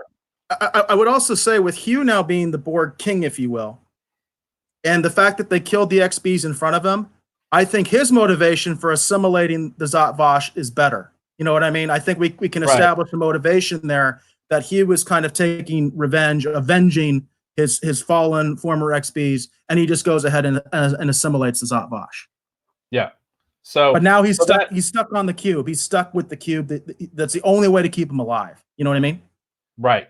And this is obviously something we can revisit later, because this is an interesting idea. It's a cube it's his own ecosystem collective. It's not a part of the Borg collective as a whole. It's off on its own. We have Hugh, who may want to go back to the Reclamation Project, even though he is technically plugged into the system. And maybe instead of it being Romulans reclaiming Borg, maybe it's still assimilated, and then XBs. The XBs are actually continuing that work, but now it's totally a Borg run operation, an ex-Borg operation. There's also a Voyager episode that we can draw off of, which was when they had the cooperative. Do you remember that? The cooperative, which was former Borg, but they actually reconnected the Matrix, and they were able to control Chakotay. They were able to control him, remember?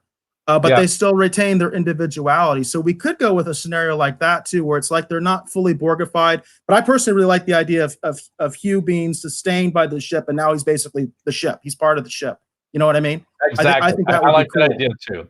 And that's the way we can keep the character around. And it's a really interesting, also too, it's an interesting power play in the later episodes as we build toward the finale. If we feel like we need a major player on the Borg, Hugh can basically show up with a Borg cube, and that militarily, that's a major power to bring into any scenario that we find ourselves in. Because it would be interesting.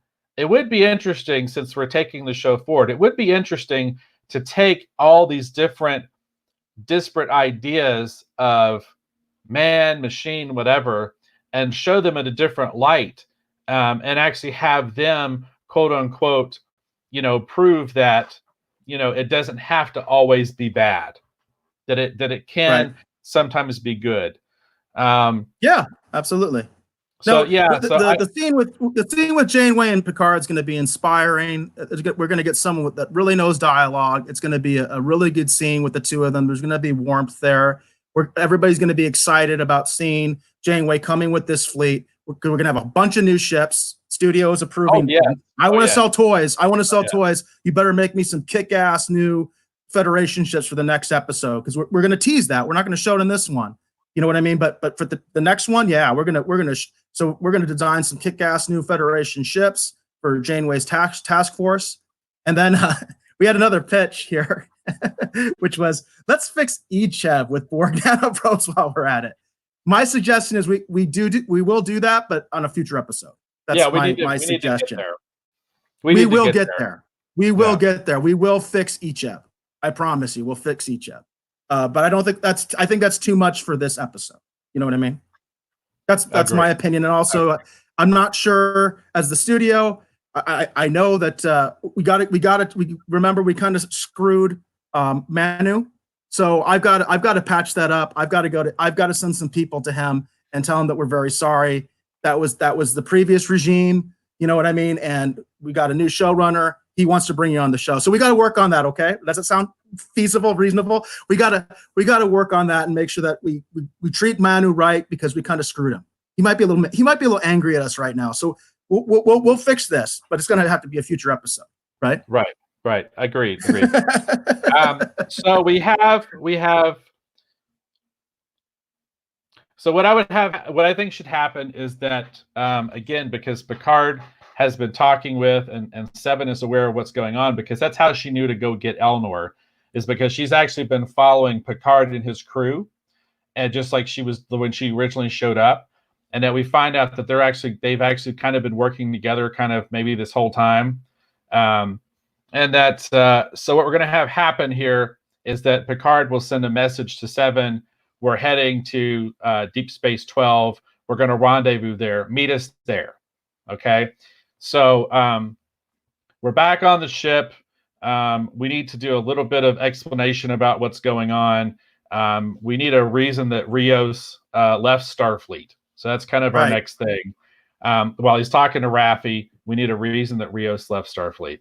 My initial thought's just going to be that he didn't like the direction that Starfleet was headed in.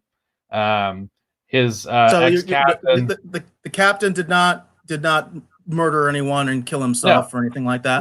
No, I don't think we need to go there. Now we do have something established already, that the captain did die, and that was a traumatic to Rios, and clearly had some influence on, or actually was the major influence for why he left. So I think what we should do, my pitch would be, is that we have some kind of an accident. You know what I mean? That he was involved with some sort of like a first contact mission or something like that went wrong. And there were some bad decisions made that Rios felt like, we're not talking about evil intentions. We're not talking about corruption. We're talking about some maybe bad decisions that were made maybe higher up that put the captain in that bad position.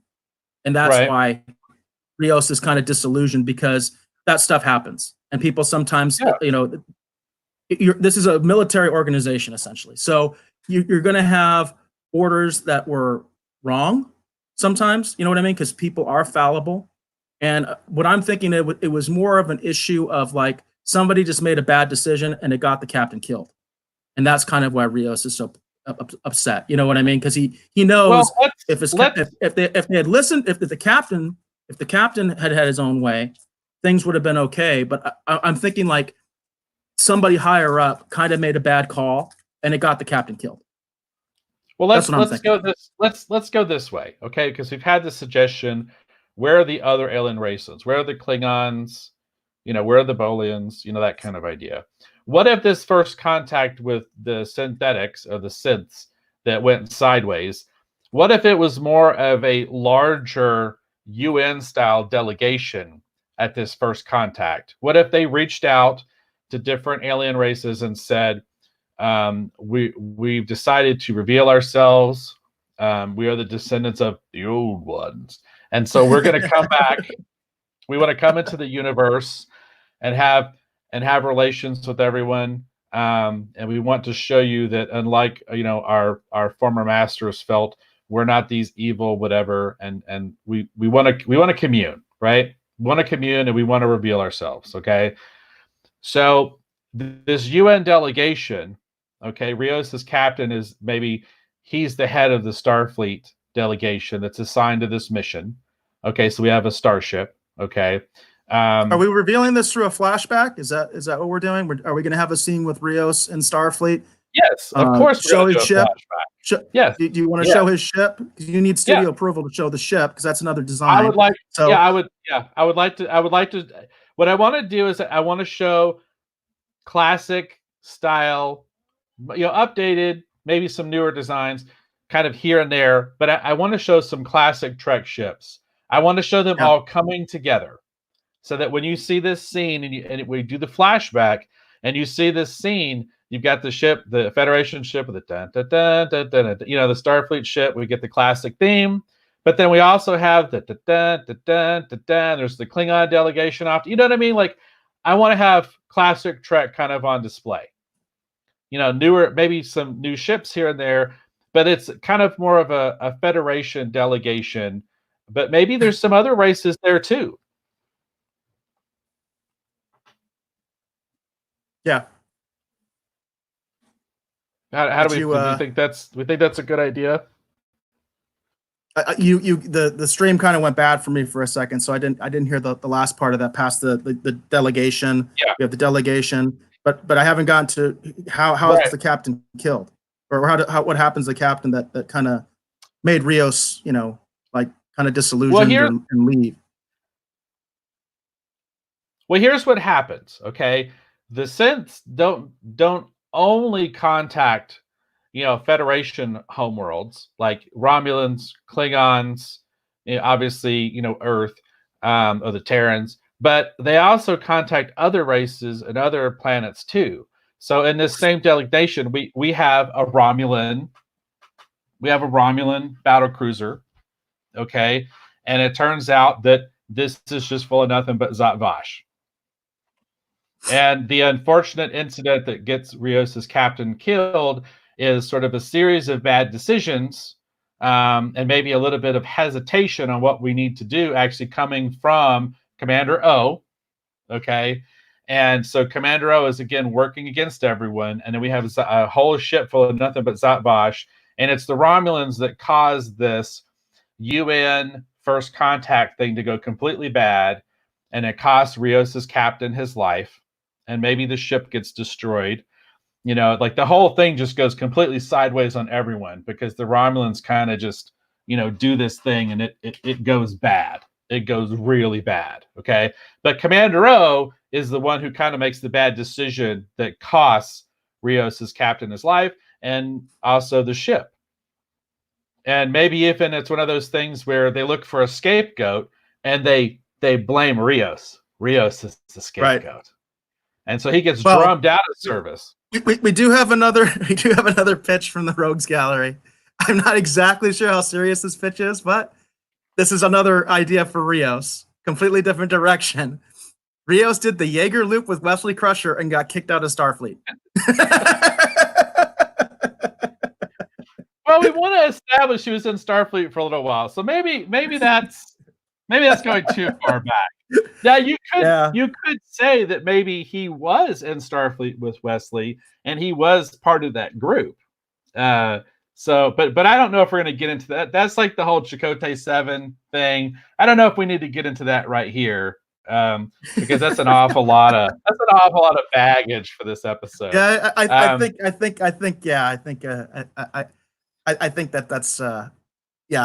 might be a little too much. So, but I'm not going to throw the idea out. But I just think that's something that could happen later, because I actually do have. If we keep doing this writers' room idea, I do actually have an idea for Wesley. Right on. And speaking of that. I've actually mentioned to PJ that we're doing this. He's in the chat now. Orville Nation, PJ, he's saying hello. So he's I mentioned this to PJ specifically that we might include him in a future writers' room segment. So PJ's there. Sure. We want to acknowledge you. Anybody in the chat, anybody listening or viewing, Orville Nation on Twitter, YouTube. Great channel, great content. PJ has been on the show before. I've been on his show. We got to get Dave on PJ's show at some point. You know what I mean?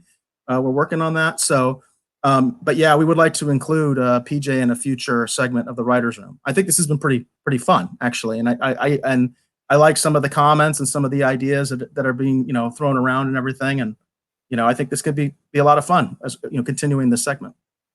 Yeah, for sure. And by the way, that was a joke. The Rios, I know. The Rios thing. But I do have. See, the thing is, though, I do have an idea for Wesley. I do want to revisit that idea, because I have some theories on how we could do something interesting with this. I really do. So anyhow, Dave. PJ says yes. We need Dave. He's still trying to get you on the show. I would be happy to be on the show. It's and the other reason I haven't done it yet, it's just been a question of timing. That's all. It's just a question of timing. Huge fan of Orville Nation, and ironically, I have participated in live streams in the past and been in the chat, kind of like what PJ is right now. Like I've been in that position, and I keep bringing up my space suggestion that lady absolutely hated and tried to murder me with. And I was just like, "What the heck, man? That's not a bad idea." I'm not gonna pitch that Space 1999 idea here. So. Different context, different show. So I guess PJ was actually doing something similar to what we're doing right now, right? That's what you guys were doing, right? It was something similar to what we're doing right now, where people were giving suggestions for future Orville episodes, right? Exactly. Yeah. So actually, that is relevant. That is relevant to our conversation. You know what I mean? It is. I would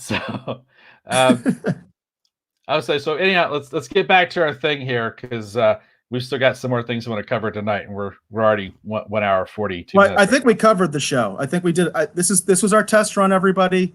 I think we actually did a pretty good job, and I like a lot of the comments that people were making, and I like you guys participating, and I really want to encourage this, and I think we're going to keep it. We're going to keep doing this. We're definitely going to keep doing it for Picard, and we're committed there. So we're gonna keep a Writers' Room segment for our next Picard. We've got 2 more Picard reviews left, and I was talking to PJ about it. He may come on for the finale, and we may have like a real writer's room on screen. You know what I mean? Where there's multiple panelists, and we'll get the gallery going, because I think this test run was pretty good, and I hope the audience agrees. I think this test run was pretty good.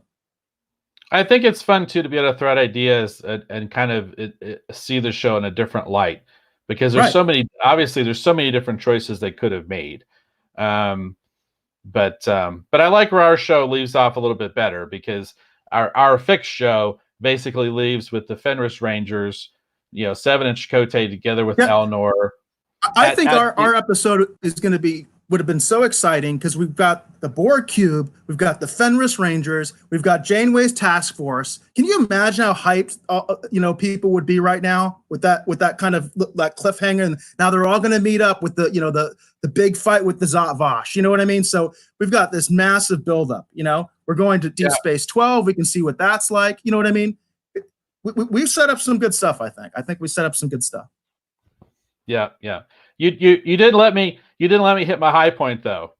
My high The high point was point? going to be, the high point of the episode was going to be where they're looking around. That's like, where's Picard at? And the doors open and he comes walking out and he's in his admiral uniform. Oh, I love it. So instead of him like actually being like a bumbling old fool and not being able to do the controls, he actually does take the controls of the ship and actually works it in the uniform. And now he's in command of the ship. Love it. Love it. Yeah. That's because remember, I didn't even get to talk about that scene, how much I hated that.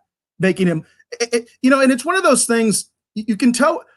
It was almost like somebody should have said, "Hey, Boomer," to Picard. Like that's what they were saying when he couldn't operate the ship. No, I love your idea because we almost had that moment where he actually is going to take over the ship. He was actually in the command chair. He's like, I don't know how to work this. I'm a dithering old man. I don't know technology. You know what I mean? Okay, Boomer, But I think in our version, I love that idea. He's going to walk. He put on his old uniform. He's taking command of the ship. Yeah. I love it. it. And he takes the controls and engage. You know what I mean? Yeah, exactly. That's how we got this massive build-up now. Yep. Picard's in command. Picard is in command. You know what I mean? Rios is reinvigorated. Rios is like, yes, Admiral. You know what I mean? And he's ready to go. You know what I mean? Because now he knows what happened. And he's reinvigorated now. And they're like back in Starfleet. Exactly. We could even have Janeway say, what a cool line with that too is? Janeway could say, Picard, I'm reactivating you. Yep. Put the uniform on. You know what I mean? Yep. You're reactivated under authority, blah, blah, blah. You are reactivated. Yeah. Well, see, that's what I'm thinking.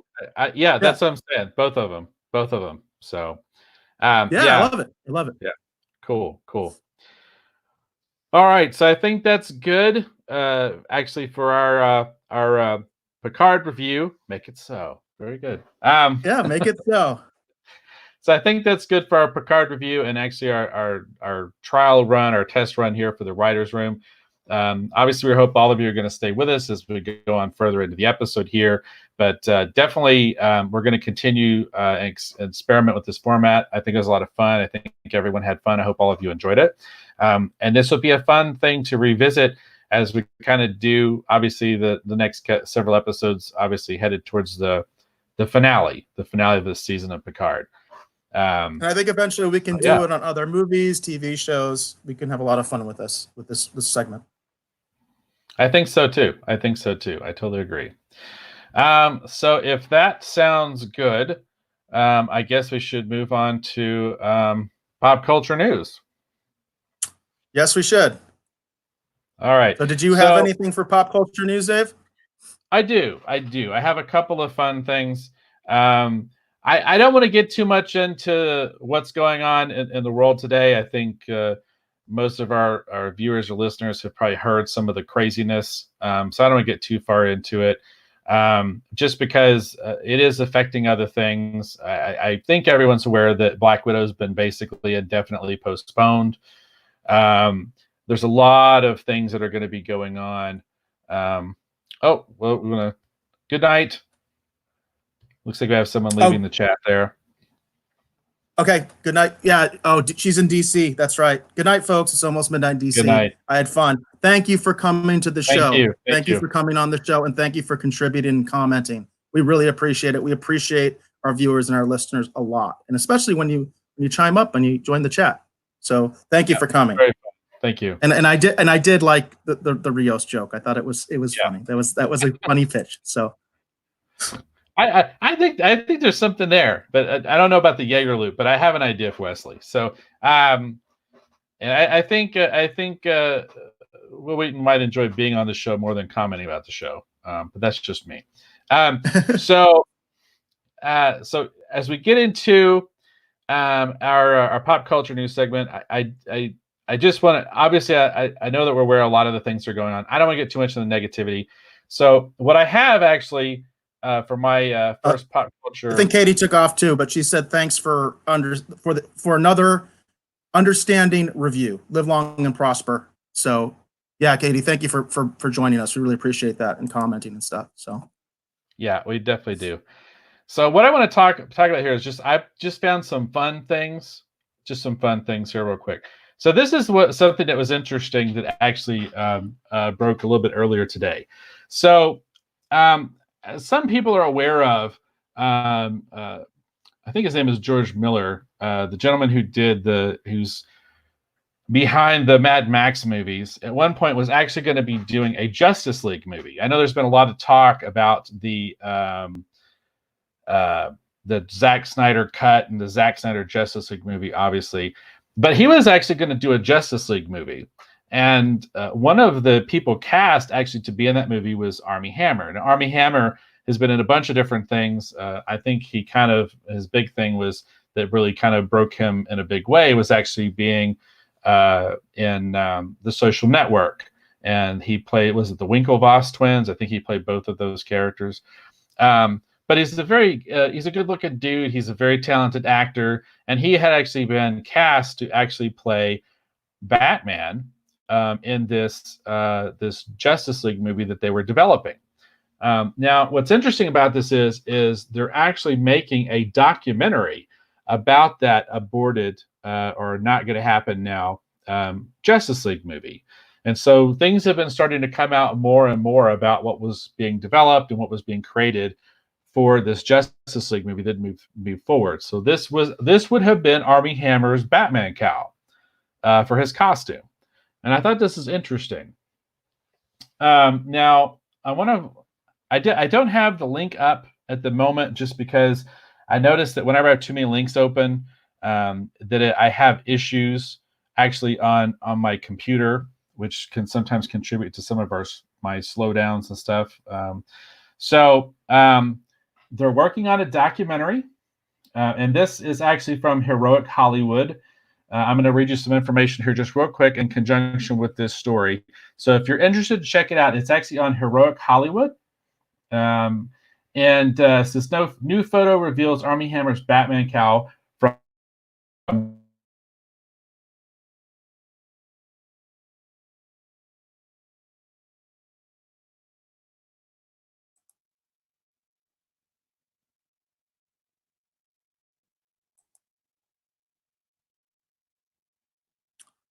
I'm not sure if I'm having the technical issue or if Dave is. If there's anybody in the chat, can they let me know?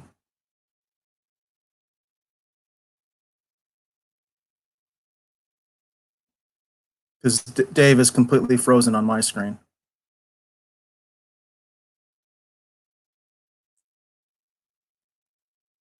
I'm going to just kind of see if I can reach out to Dave on the private chat. It looks like we lost Dave. Sorry about that. I'm not sure exactly what happened. I'm guessing he had some sort of a technical issue, and hopefully he'll fix it and he'll be back on the show very shortly. So I did have some pop culture news, or yes, I did have some pop culture news for you folks. So I'm going to go ahead and get into one of my articles. In a way, it's probably good that Dave isn't here for this one because this is a bummer. And I know he doesn't want to focus on a lot of negativity and all that stuff, and I understand that. But this is something I think we just have to cover, unfortunately, on the show. So this is a Deadline article. It says Last Man Standing and The Orville join list of shows shut down over coronavirus. So bad news. I'm sorry to give that, and I know there's been a lot of bad news lately. But it's relevant. It's relevant to the show. We did have PJ from Orville Nation. I don't know if he's still on there. We actually hope to be doing some Orville reviews at some point and all that. But apparently, Last Man Standing and the Orville were among the last shows that were still in active production prior to the corona issues. So some kind of sad news there. Unfortunate, but again, like I said, I think it has to be covered because people need to be aware of that. A lot of us right now are looking to binge watch. We're looking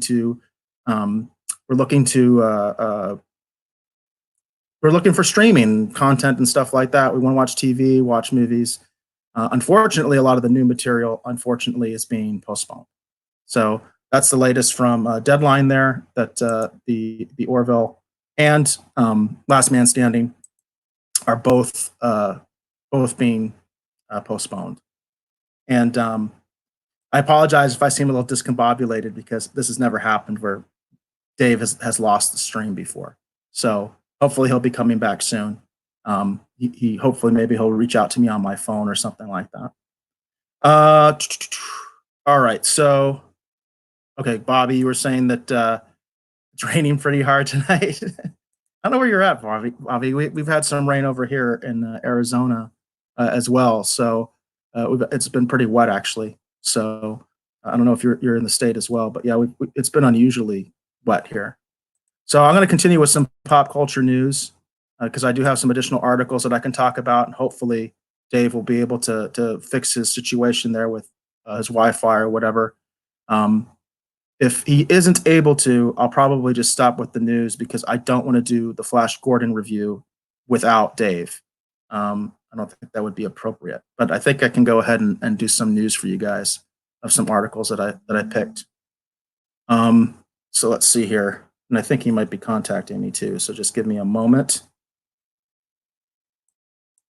Again, I apologize for the technical issues right now. Oh, Bobby, you're in Surprise. Oh, cool. So you're in Surprise, right on. So you're not far from me. I'm in Scottsdale, so you're not far from me at all. Doesn't look like Dave has called me. If he sent me a text message, again, I apologize. Okay, he is trying to log back on, folks. So he is trying to log back on. He just sent me a text message. So I'm going to go ahead and start sharing some more of my pop culture news articles with you, and we can talk about those. So let's see here.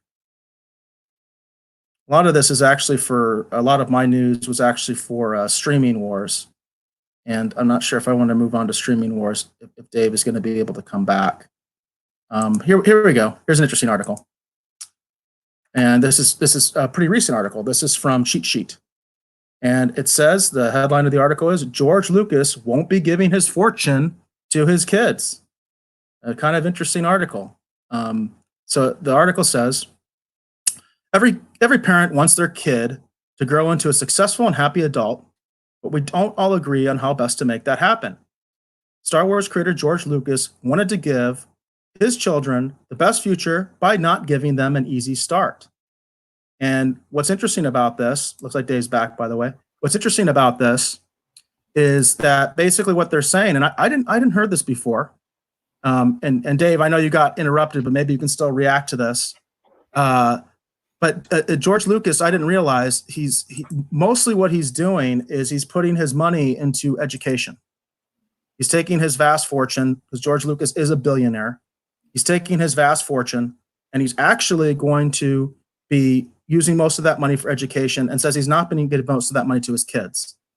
I believe he has 3 kids. This article specifically goes over George's children. He's got, I think, either 2 or 3 adopted children and then 1 biological child. And yeah, so it's kind of interesting. I thought it was interesting that George Lucas is basically saying, yeah, I'm not going to be giving my kids a boatload of money. I'm not leaving it to them. I'm going to use it for education. And I will say, for Occupants, we did sort of like a cast and crew premiere at USC, because the director, Russ Emanuel, he actually was an alumni of USC. That's where the film program that he went to. And their film department is just amazing. The way they designed it, it looks like a mini classic studio. It's even got like the arches and stuff like that. It literally looks like a mini version of an old style golden age of cinema movie lot. And that's what their film school looks like. And the building that we showed Occupants in was like the George Lucas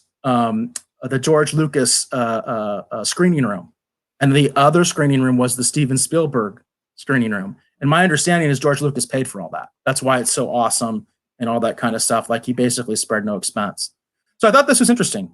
Yeah, and I found this out. This is in the article, Manasan. They said, didn't one of George Lucas's kids do MMA fighting? Yeah, that's in this article. They talk about the kids a little bit in this article. And to remind folks, I usually take the articles after the show, and then I'll put them in the comments for the YouTube. So if you ever want to like actually read the articles and read them and more intensely, yeah, it talks about his kids, and yeah, it does mention one of his daughters was an MMA fighter. I had no idea that George Lucas had a daughter that was an MMA fighter. I had no idea. So yeah, I just thought it was kind of interesting because I kind of I've wondered back and forth about what George is doing with all that money because he got a boatload of money. It was like $4 billion. So I think that's pretty interesting that he's decided to focus on education, and apparently he's not going to give a big inheritance to his kids. What do you think of that, Dave? Well, it's his money, and obviously he can do with it what he wants. So, and I've heard of other scenarios like that where a family member has had a certain sum of money and chosen not to just immediately just give it to their children, partly because it sometimes, I guess, can encourage, unfortunate choices, I guess, in life if you don't have to actually earn your way. There's some major spoiled brats, and we could probably name them. You know what I mean? As far as people that were, they inherited money or they have rich parents. You know what I mean? And they get involved in all sorts of hijinks. So right, I can kind of see it. Me myself. I mean, I have children, and I would like to leave them as much money as possible, to be honest. But of course, this article isn't trying to claim that George Lucas isn't going to leave them anything. They're just saying that the bulk of his fortune is actually going to go towards education. That's what George Lucas is saying. I think he'll still leave like millions of dollars for his kids. You know what I mean? I don't think they're going to be hurting. Yeah. But I don't know. Maybe he will. Bobby had a funny comment here. He says, "Billionaire MMA fighter, almost Batman." That's true. There's a pitch for a show. We'll have George Lucas's daughter and make her a superhero, and she's an MMA fighter, by day, and she's like Batwoman at night or something like that. I kind of like that. Yeah, I can see that. Oh, Madison had another comment. Comedy Central did some kind of robot fighting show with robots controlled by humans, and Amanda Lucas was one of the robot pilots controllers. I didn't know that. That's pretty cool. I didn't know that. That's kind of neat. Yeah, and PJ didn't know that either. It says MMA fighting, really? No, that is in this article. That is, I can confirm that's in the text of this article. That one of his kids was a MMA fighter. So, did you have something else for pop culture news, Dave? Yeah, I do. I do have one other just kind of quick thing. Again, a more kind of just positive, fun thing. If you wouldn't mind sharing my screen, I have an image up. So it's come out. You can actually, let me tell you where you can read this story, because I'm not going to pull up the link because I'm obviously having internet connectivity issues happening at the moment. But there's a lot of different Funko Pop things that are going to be coming out. As everyone knows, I've developed a bit of a fascination with them, and I've been enjoying them. So actually over at slashfilm.com, you can actually find a story here where they're talking about they're getting ready to release new Back to the Future Funko Pops. So you can see here are several different versions of Marty McFly from some of the different films, as well as Biff. They also have some images for, Doc Brown, different iterations of Doc Brown. But that was kind of fun and interesting. I'm enjoying seeing all these different versions of the different Funko Pops that they're releasing and different things. And I thought our particular audience might find Back to the Future Funko Pops to be kind of, well, for lack of a better word, fun. Absolutely. Yeah. Not as terribly interesting as your George Lucas's kids or MMA fighter story, but hey.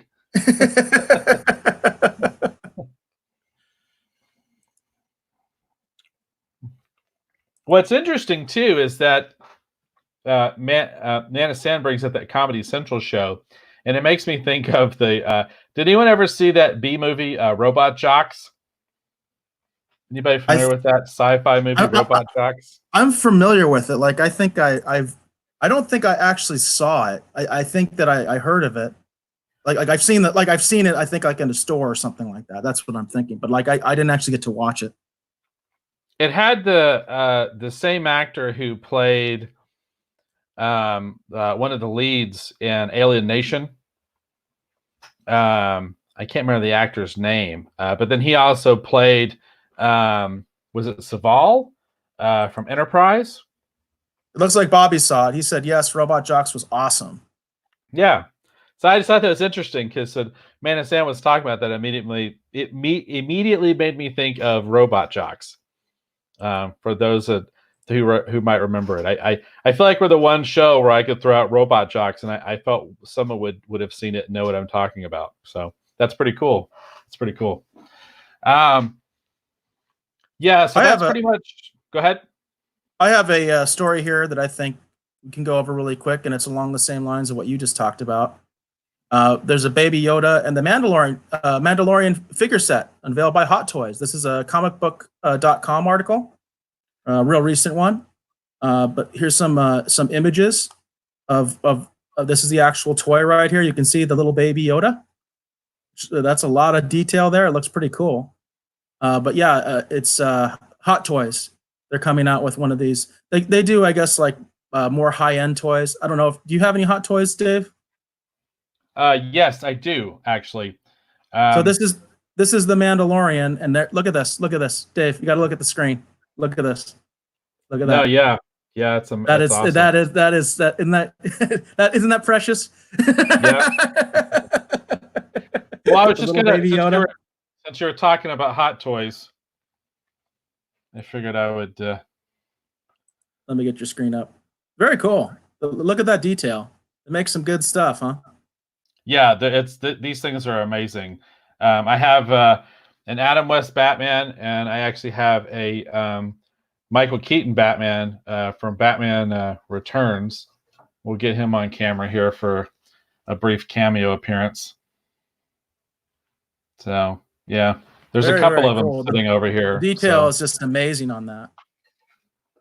Oh, and Man of Sam, what we were talking about when we're talking about Robot Jocks, because I thought of this too. He says there was a movie called Real Steel starring Hugh Jackman.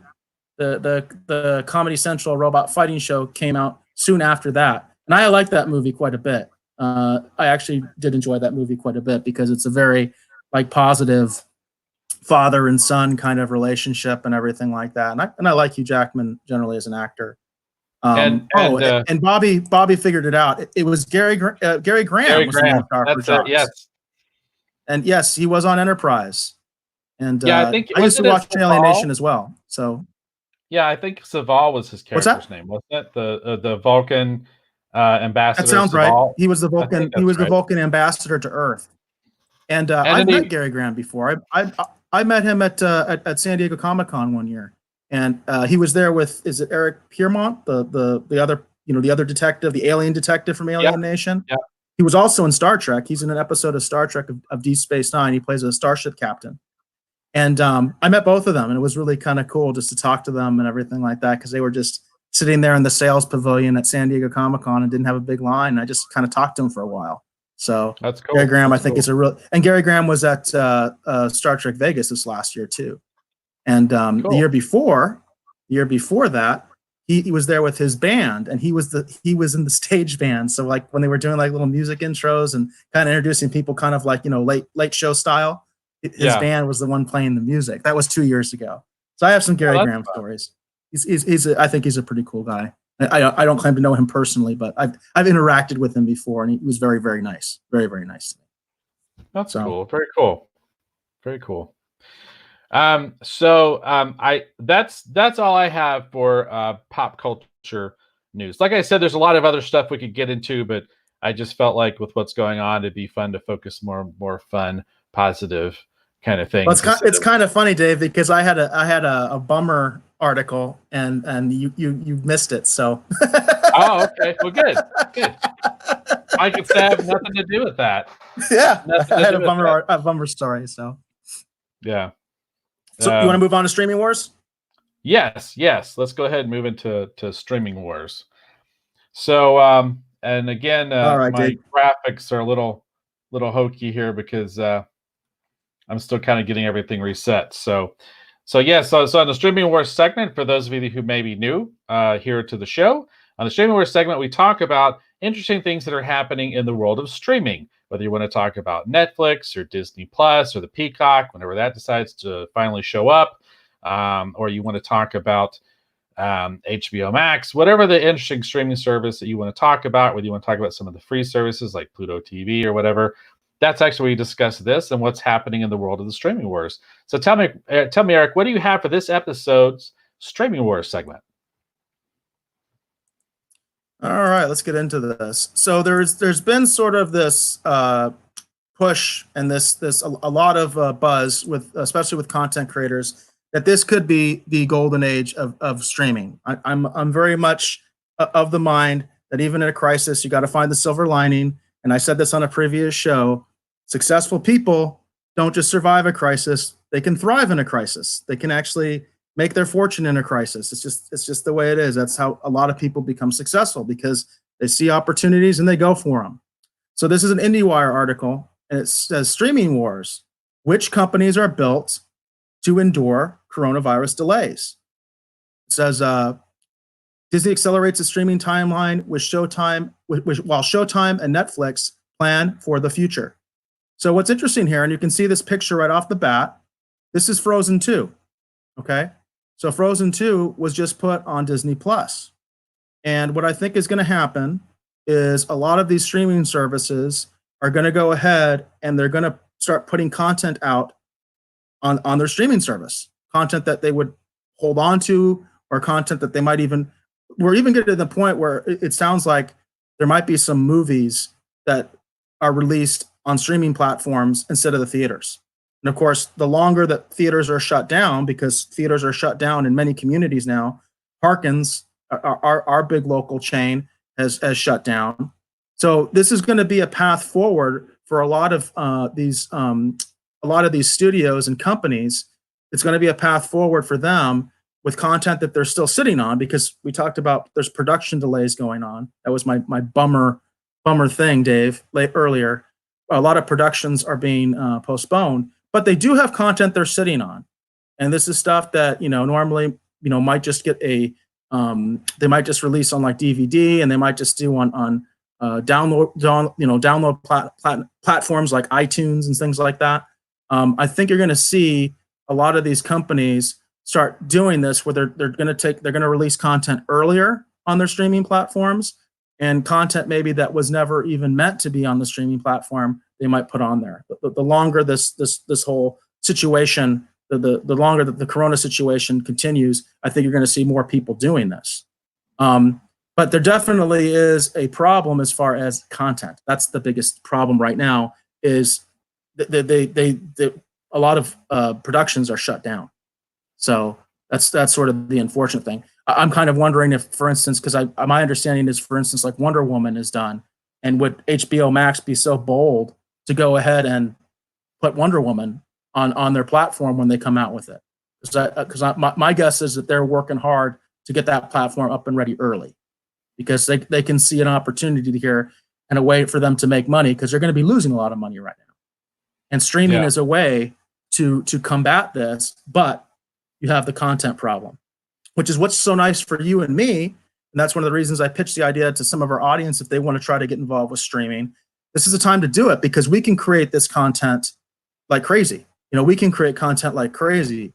We just need to come out and network and talk and all that kind of stuff, and we can do it. We can make the content. The studios right now are kind of shut down, so they're going to have to rely on content that they've already made. And at some point, they're going to be out of content. You know what I mean?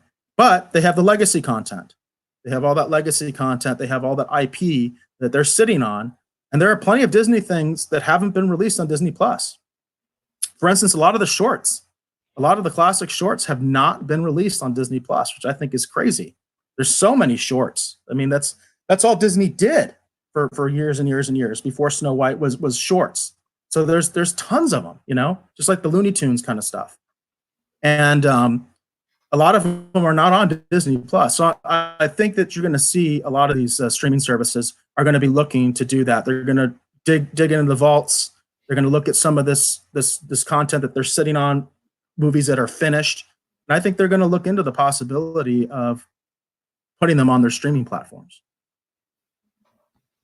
No, that makes a lot of sense, and I don't know if you. I don't think we've touched on it yet, but there was that big breaking story that came out where it said basically Universal is going to be essentially going. I think it was a day and date for digital releases with what's happening right now, if I remember correctly. That was like a huge announcement. It's one of those things. It's kind of that genie in a bottle idea. This is definitely the way to go, with what's happening. But I wonder, once that genie's out of that bottle, like, how do you kind of the movie theaters are going to have to find a different way, besides being the sole place where you go see that. Right. No, So absolutely. You're right. it's Yeah, it, and I think actually AMC has something. I think AMC actually does have a streaming, some sort of streaming download service. I don't think Harkins does, but I think AMC actually does. I think we even talked about it on a previous show that AMC does have some sort of a download platform. I'm just not really familiar with it because I've never used it myself personally. But Man of Sand said he would love to hear us do story ideas for movie sequels one day with the writers' room. And I think that would be a lot of fun to actually do some movie sequels. We can do our writers' room on some movie sequels. That would be fun. And he well, also mentioned Corona can help accelerate the takeoff of streaming, and that's exactly what my point is. Yeah.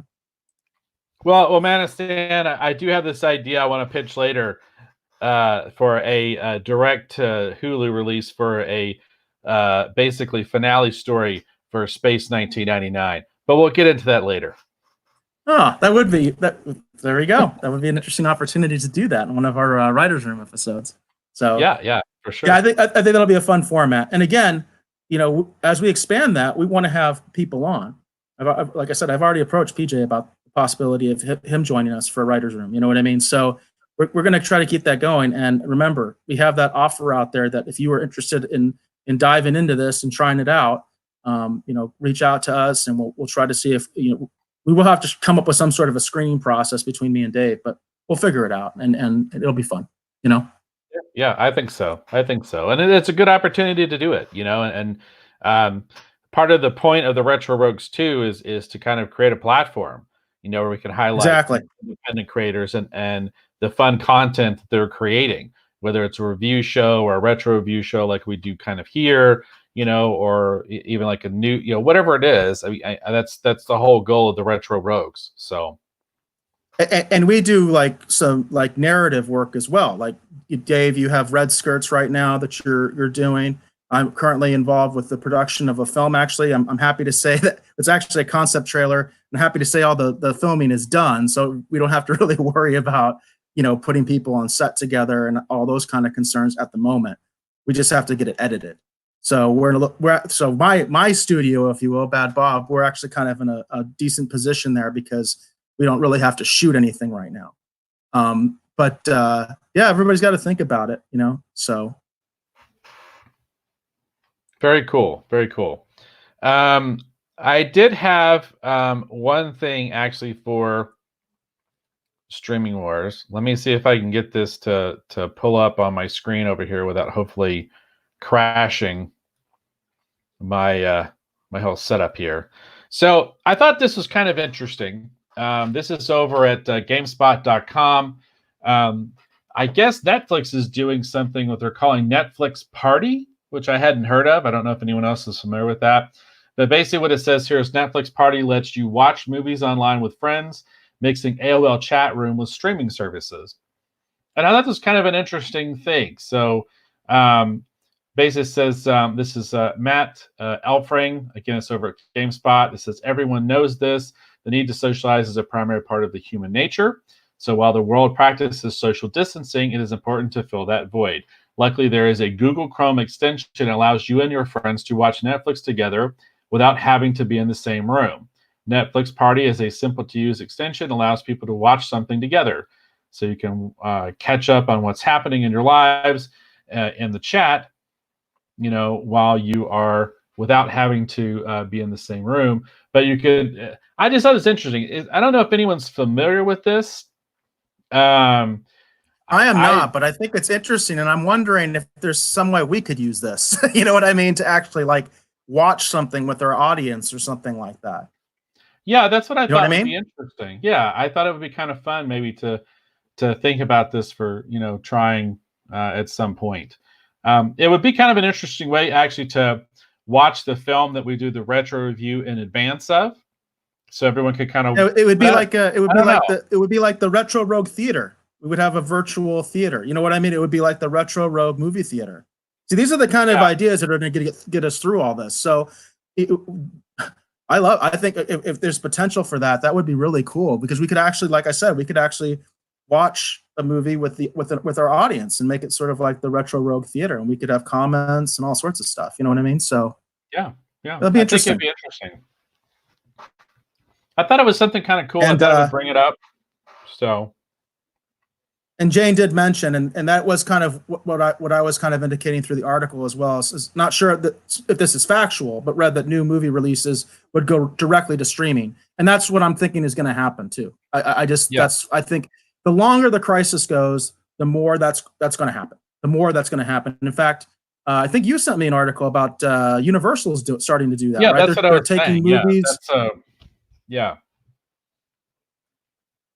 So they're starting. It's starting to happen already. So, but I love this idea of a virtual theater. We could set up a virtual theater. We talked about a virtual Comic-Con. We're talking about virtual theater. We're reaching out to other people. I mean, this is the way we get through this stuff. You know what I mean? So, Yeah, I thought this was an interesting idea, something that I didn't know if anyone was familiar with, but if nothing else, I thought, oh, this is kind of cool. So I figured it'd be something interesting. It's another unique way that Netflix can actually, leverage what it is that they can do, obviously within the context of, the streaming wars. So, yeah, so I thought yeah, that'd be kind of cool. absolutely. So, tell me, Eric, do you had have this. any? Go ahead. Yeah, I just had one more article, and this one is kind of a little bit close to home for me. Let me find it here. All right. So this is a Motley Fool article. Motley Fool is like a financial news source. When is this dated? This looks like it was today. Okay, so this is hot off the presses. It says Fox Corporation will acquire Tubi to enter the streaming wars. And I'm sure a lot of people are thinking in their heads, what are you talking about? I thought Disney owns Fox. Well, they don't own all of Fox. They did not get the network, either network. They didn't get Fox News, Fox Business, the actual, regular Fox network. That stuff is still on its own. It's still Fox Corporation. And so it looks like Fox has decided, and one of the reasons, they got rid of the studio, the reason they sold, 20th Century Fox, the actual studio, they sold it to Disney was, I heard, because they were so far behind on the streaming wars and they felt like there was no point. But they're making a move. So Fox Corp will acquire Tubi to enter the streaming wars. And that's where Occupants is being shown right now. Occupants is on Tubi. And Tubi is a free platform. It's like ad-based and it's free. So it says broadcast news entertainment giant Fox Corporation announced late Tuesday that it would acquire free ad-supported streaming service Tubi for $440 million in cash. The company said that the move was designed to broaden and enhance Fox direct-to-consumer digital reach and engagement.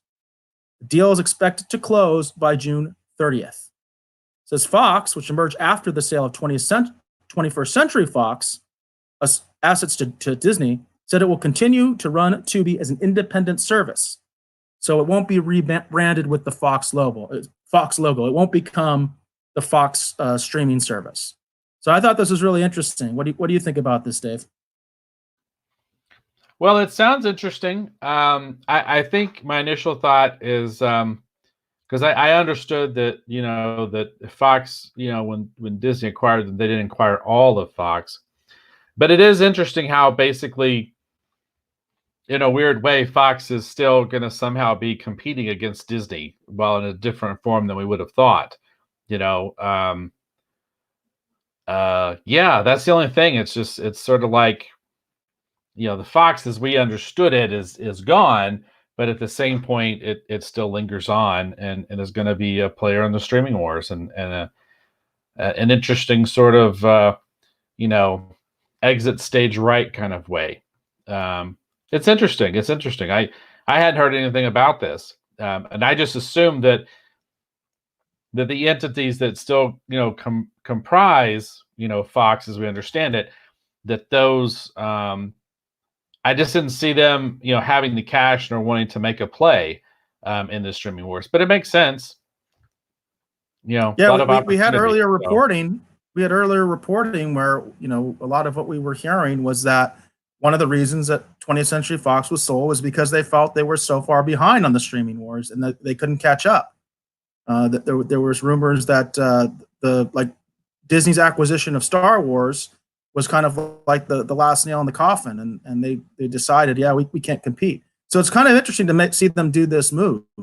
And as this article says, it says late last year, Tubi reported 25 million monthly active users, which tend to be younger skewing, while also willing to accept advertising in exchange for the program's laundry list of licensed television and films.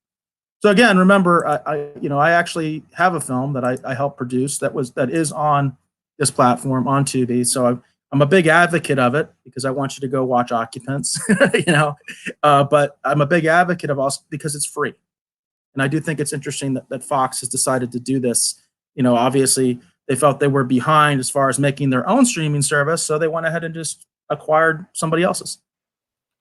Yeah, it makes sense because there's actually those rumors that actually with the stock market being down, there's a lot of talk, at least there were rumors going around, and I think some of them were actually running in like Hollywood Reporter and even Deadline, that while the Fox was down, there was actually talk that I think Apple might be, there were rumors anyway, might be thinking about making a play actually to try and acquire Disney.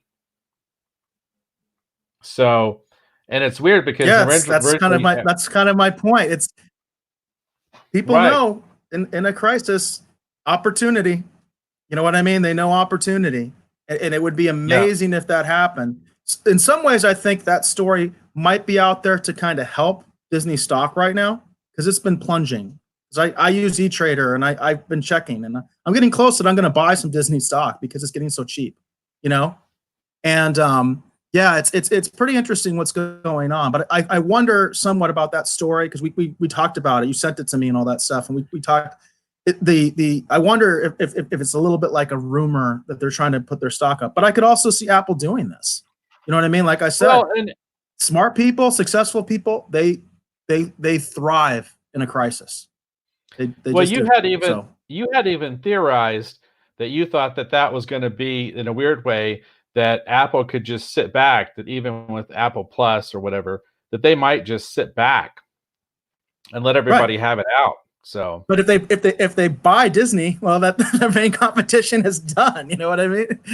They just buy them, and that's what you said. Because Apple Plus is lacking. I think we both agree. Apple Plus is just. It seems like it kind of hit with a thud. Disney Plus, I think, is doing much better. And so if they just said, you know what, you can't beat them, acquire them. You know what I mean? Because that was Disney's model has been just acquiring IP instead of trying to compete with it and stuff. Let's just keep, that was Iger's whole plan. Let me get more IP. Let me get more IP. We need more content. And Apple has a content problem. Apple has a big content problem right now. So Apple Plus. And by the way, Jane did give a ringing endorsement here. Occupants is a great movie. Thank you. Thank you, Jane. I really appreciate you saying that. Thank you very much. I'm glad you've seen it too. Because of course, Dave worked on the official comic book tie-in for Occupants. So, yeah, if anyone who's watching the show right now hasn't seen Occupants, you can watch it on Tubi for free. It's something you can do while we're all weathering all the nonsense that's happening in the world right now. I'd highly, I worked on the tie-in comic, but the film for me was purely a viewing experience. So I was not, involved in the film at all, but I can honestly speak for the fact that I was surprised at how well crafted and how put together Occupants was. It is a very, very interesting sci-fi film, and I would recommend it to just about anyone. It's good. It's good.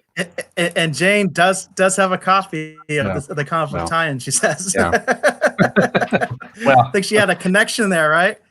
Yeah, she had a hookup, because that comic is actually almost impossible to get your hands on, by the way. There's no it's very rare. It was basically meant for just meant for our backers. That basically became our marketing. Occupants was what we made off of the comics. That was like the Occupants marketing budget, essentially, you know? And I still think that thing should have got a Guinness World Record, because I've never heard of that many cameos in a comic book before. And the fact that Guinness just turned their nose up at it for what reason, it's the stupidest thing I've ever heard. That should have been a Guinness record. We went crazy with the cameos. We went and you did all of them, and we went crazy with them. Every single one. Crazy. So Man of Sand says Apple TV has a show called For All Mankind by Ronald Moore, which is an alternate history of events that the Soviets beat America to the moon. We've actually touched on that before, Man of Sand. We talked about that particular show, because I thought that was going to be like their one hit, because of all the stuff that I saw. I thought that show had the most potential, but it doesn't seem like that show really got any traction or buzz. I never hear anybody talk about it. I don't hear anybody commenting about it. I don't know, Dave, maybe at some point we could try to tackle that. I don't know, but Apple TV obviously is another investment. And like for me right now, I've got CBS All Access, Netflix. Obviously I have access to Tubi, which is free. Crackle is free. Pluto TV is free. And then what else do I have? Yeah, I got the Disney Plus bundle again, because actually for Hulu, because I'm a little disappointed with Disney Plus, because they do have a content problem. I will say it to the hills, terrible, although sports is in bad shape right now anyway, but ESPN Plus was a ripoff and still is. But Hulu, you get Hulu in that package. And so I have Hulu, and I plan to Orville, because I didn't see much of the first season. I got in on the second season. So I want to go back and watch Orville. I think we should at some point review some Orville too. So that's why I have that. I would totally be down for that. I quite like the Orville. I think I would actually enjoy, just like we're doing with Picard, to actually, do, each episode, or do 2 episodes at a time or something, and actually work our way through Orville. Orville's a great show. But Man of Sand, I just want to say to you, if you really think we should review it, if you think it's a good show, let us know, and maybe we'll do it. I can't say right away we're going to do it, but we are going to be open to suggestions. If people say, hey, could you review this? What's your take on this? We'll definitely listen to the audience, and if you have some suggestions, we'll take them under consideration. And it gives me an excuse to watch Snoopy in Space. That was the only show on Apple Plus I was curious about, was Snoopy in Space. And they didn't promote that at all. They didn't promote it at all. Nope, they did not. They did. I mean, a little bit. I did see some promotional paid spots actually on Hulu for a little while, but it didn't last very long. So, but that was the one. I don't know if you remember TV, because when I think it was the first Apple. But I don't know if you remember, I early on, I brought TV article shows, and that Snoopy show on it. It wasn't even in that article. They had all the other shows, and it didn't have the Snoopy one. Yeah. Like I said, that was the one thing I was kind of remotely interested in, was the Snoopy in Space. So, but it wasn't enough for me to pull the trigger on that, because I've already got, like Eric, I've got a bunch of services already. A lot of the same ones you've got. Plus, I've also got Amazon Prime and other things. So I'm going to have some room in my streaming budget when Picard ends, because I am not keeping CBS All Access. I'm telling you right now, I'm not keeping that. So once we're done with Picard, I'm done with that service. Done. I think the only way, unless they got to win me over, because that's where I'm on the fence. So the only way they would probably get me back would be if it turns out that Pike Captain Pike thing goes forward. If they do something with Pike, I'll come back to check that out because I really like Anson. I will probably come back for Lower Decks. I probably will come back because I want to check out Lower Deck too. Yeah. So, but as far as like right now, once Picard is over, I'm going to have some money available in my streaming budget. So, do you have anything else for Streaming Wars, or is that No, good? I think we're good. Obviously, with our writer segment, we went pretty long, but that was good. We had a good reaction, I think, for our soft premiere of our Rogues Writers Room. So cool. So let's do this real quick. Can you pick for me a number between 1 and 4? All right, 1 and 4. I'm going to go with 2. 2. Well, I'm going to go ahead and announce this, but go ahead and pick another number besides just 2. Another number besides 2? 4. 4. Okay. All right. So we're going to go ahead and announce this real quick. So Man of Sand, you were the winner of the Speedy sketch card from Arrow Season 4 for participating in our chat tonight. We greatly appreciate that. Again, this is an original and official Cryptozoic sketch card from Arrow Season 4. It's got the little hollow thing there in the corner. This is original art by me. So I'll be, we'll either I or Eric, someone will be contacting you to get your shipping information and all that kind of stuff so we can send this out to you. Want to thank you for that. And then our other winner is going to be my mom, which is why I said pick another number besides 2. Mom, I guess I'll be dropping this in the mail to you. This is actually still in the sleeve, so it's hard to see. It's actually still sitting here. This is from the golden age of comics. This is Skyman. I think it's Skyman. Oh, nice. So I'll send this to you. This is nice. Awesome official artist proof. You can see there it's got the official holofoil thing on it, the gold leaf accents. But there's Skyman, and I will send that to you. So we had 2 winners because I can't let my mom win something and not a regular viewer too. she seems pleased. It seems pleased. So yeah. So again, I hope everyone's going to hang around here. We're going to segue into our main topic, or our main retro topic anyway for tonight, which is actually going to be Flash Gordon, the film from the 1980s. So real quick, we're going to be talking about Max Von Sydow specifically. We're going to talk about the film and generalities. Obviously, Rogues Gallery, please chime in if you've seen Flash Gordon. And as we're commenting on different things, call out your favorite scene, call out your favorite design, anything that you love for this particular movie. So I'm going to call out something I love from this movie just real quick. And that is actually this. So I'm going to turn this light on. Hopefully we'll be able to see a little bit better. This is actually the Flash Gordon, the movie storybook adaptation. And this has artwork in it by Al Williamson, who I've talked about on the show. I'm a huge fan of Al Williamson's version of Flash Gordon. This is the movie adaptation. And it was, this is published by Western Publishing and in association with King Features Syndicate. Really, really awesome book. Sometimes you can find this at a convention for kind of a steal if you go around looking for it. So if you love Flash Gordon, if you love just great retro or fun sci-fi art, I highly recommend running down a copy of this book, the Flash Gordon movie adaptation.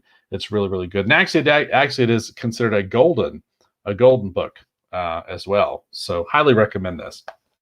So that's one of my fun favorite things associated with Flash Gordon. So normally with that's very cool. That's very cool. Oh. The artwork that you showed looked really good. That's very cool. So at the retro retrospective format, we're going to fall into that. So normally what we do is we start off by talking about how did you first see Flash Gordon? So tell me, Erica, how did you first see the movie Flash Gordon? My earliest recollection of Flash Gordon was we had neighbors who had cable. When I was really young, I didn't have cable. We didn't get cable until I think it was like around junior high. I want to say like 12, 13. That's when I was one of the last last kids that didn't have cable. I remember that experience growing up. But our neighbors did. Our next door neighbors did have cable. And my brother was friends with the boy there because they were both teenagers. I was a little kid. But they liked me. I was a little kid and everything like that. And I used to spend quite a bit of time at the neighbor's house. And I remember seeing the scene specifically of him on the rocket cycle, like which is near the end of the movie, on their TV. And my brother, who's older than me, I know he loved that movie and he was really into it. And him and his friends used to make up more more lines for the Flash song because it's Flash. They would make up like their own little defender of the bathroom. They would do stuff like that, silly stuff like that, like defender of everything. They kept adding lines to it. I remember that distinctly as a kid, that they just were like obsessed with that, and it was funny. And so that's my earliest recollection, is actually being at the neighbor's house. And so I basically saw like the end of the movie first. You know what I mean? Just because the neighbors had cable. What about you, Dave? Well, my earliest memory of the Flash Gordon film is actually twofold. The first one is actually, I remember someone actually playing the soundtrack on a cassette tape. And what it would just happen to be, it was actually, I was over visiting a friend, and this was like a neighbor who was next door, and this guy was actually working on his car. And he had a portable tape deck playing, a boombox, if you will. And he actually had the Queen Flash Gordon soundtrack playing. And I could hear the lyrics, and I was like going, there's a Flash Gordon movie? Because I didn't quite realize that there was a Flash Gordon movie at that particular moment. I have talked about my love for Starlog magazine, but as a kid, I couldn't always afford nor always find current issues of Starlog magazine. So the Flash Gordon film I remember getting a Starlog Dave, getting a Starlog for me was a really big deal when I was a kid. I still have a couple issues, but I never had more than a couple issues. It was a big deal to get a Starlog for me as a kid. And that was the same thing with me too. I still actually have all of my original Starlog magazines actually in the back. So for me, it was the same thing. So I wasn't always up on everything that was happening. And then sometimes things would come and go from the movie theater, and you wouldn't get the chance to see them until later. So you were familiar with them or aware of them, but maybe not as well versed in them. Now, I was familiar with Flash Gordon again because, like I said earlier, because of Al Williamson's work on Flash Gordon, because they used to actually take the original King Features strips, Al Williamson's work more than Alex Raymond's work, and they would take them and they would shoot photostats of them and then cut them apart and actually make little digest forms. One of my favorites is actually the Ice Monster on Planet something or other. I forget the whole title, but that's also back here in the back on one of the shelves. And I loved that as a kid. So I knew who Flash Gordon was, and I'd seen like the old movie serials like on television. But the first time I actually saw the movie was my mom will remember this. We had a neighborhood friend and my mom, and what they would do is they would rent movies on VHS, and then we would have like popcorn and pizza pockets back when pizza pockets were new, and there'd be a whole bunch of kids over, and so the families would come together and kind of share the cost of renting the movie, because sometimes renting movies didn't used to be cheap. Renting the movie and having dinner together. And so, we would all be sitting in the living room, and usually be two families with a whole bunch of kids, and we'd be eating pizza pockets and having popcorn and whatever, and watching like a couple of movies. And one night, one of the movies was actually Flash Gordon. Now, prior to that, because my thought is finally coming back to me, that's actually not the first time I saw Flash Gordon. I stand corrected. I did see Flash Gordon in the movie theater with my mom. And I don't know why this escaped my memory for half a second. But it was a movie. Well, you were pretty young, right? You were pretty young when this movie came out. I was pretty young. Yes, I was a little kid. So it was the movie marathon. I don't remember the theater. My mom might remember it better than me, but and they showed a whole bunch of sci-fi films. It was like a marathon. So they showed Star Crash, if anyone knows what Star Crash is. They showed which I would love to do on the show. They did Star Crash. They did the theatrical cut versions of Battlestar Galactica, Buck Rogers, and they did Flash Gordon. And then the new movie that was out that weekend that was a part of this was actually Battle Beyond the Stars, Roger Corman's Battle Beyond the Stars. And I fell asleep through some of them. And I remember seeing some of Flash Gordon. I don't remember seeing all of Flash Gordon, so I might have fell asleep through part of it at one point, because that's a lot of movies for a young kid to watch. I remember seeing most of Star Crash. Yeah. I remember seeing all. Yeah, I saw all of Battlestar Galactica. I remember that. I saw most of Buck Rogers. I remember I saw a good portion of Flash Gordon, but not all of it. And I remember watching all of Battle Beyond the Stars. But my other more vivid memory, honestly, of watching Flash Gordon all the way through was actually that gathering with the families. And that was the first time I think I really kind of honed in on it and was really sucked in by the film.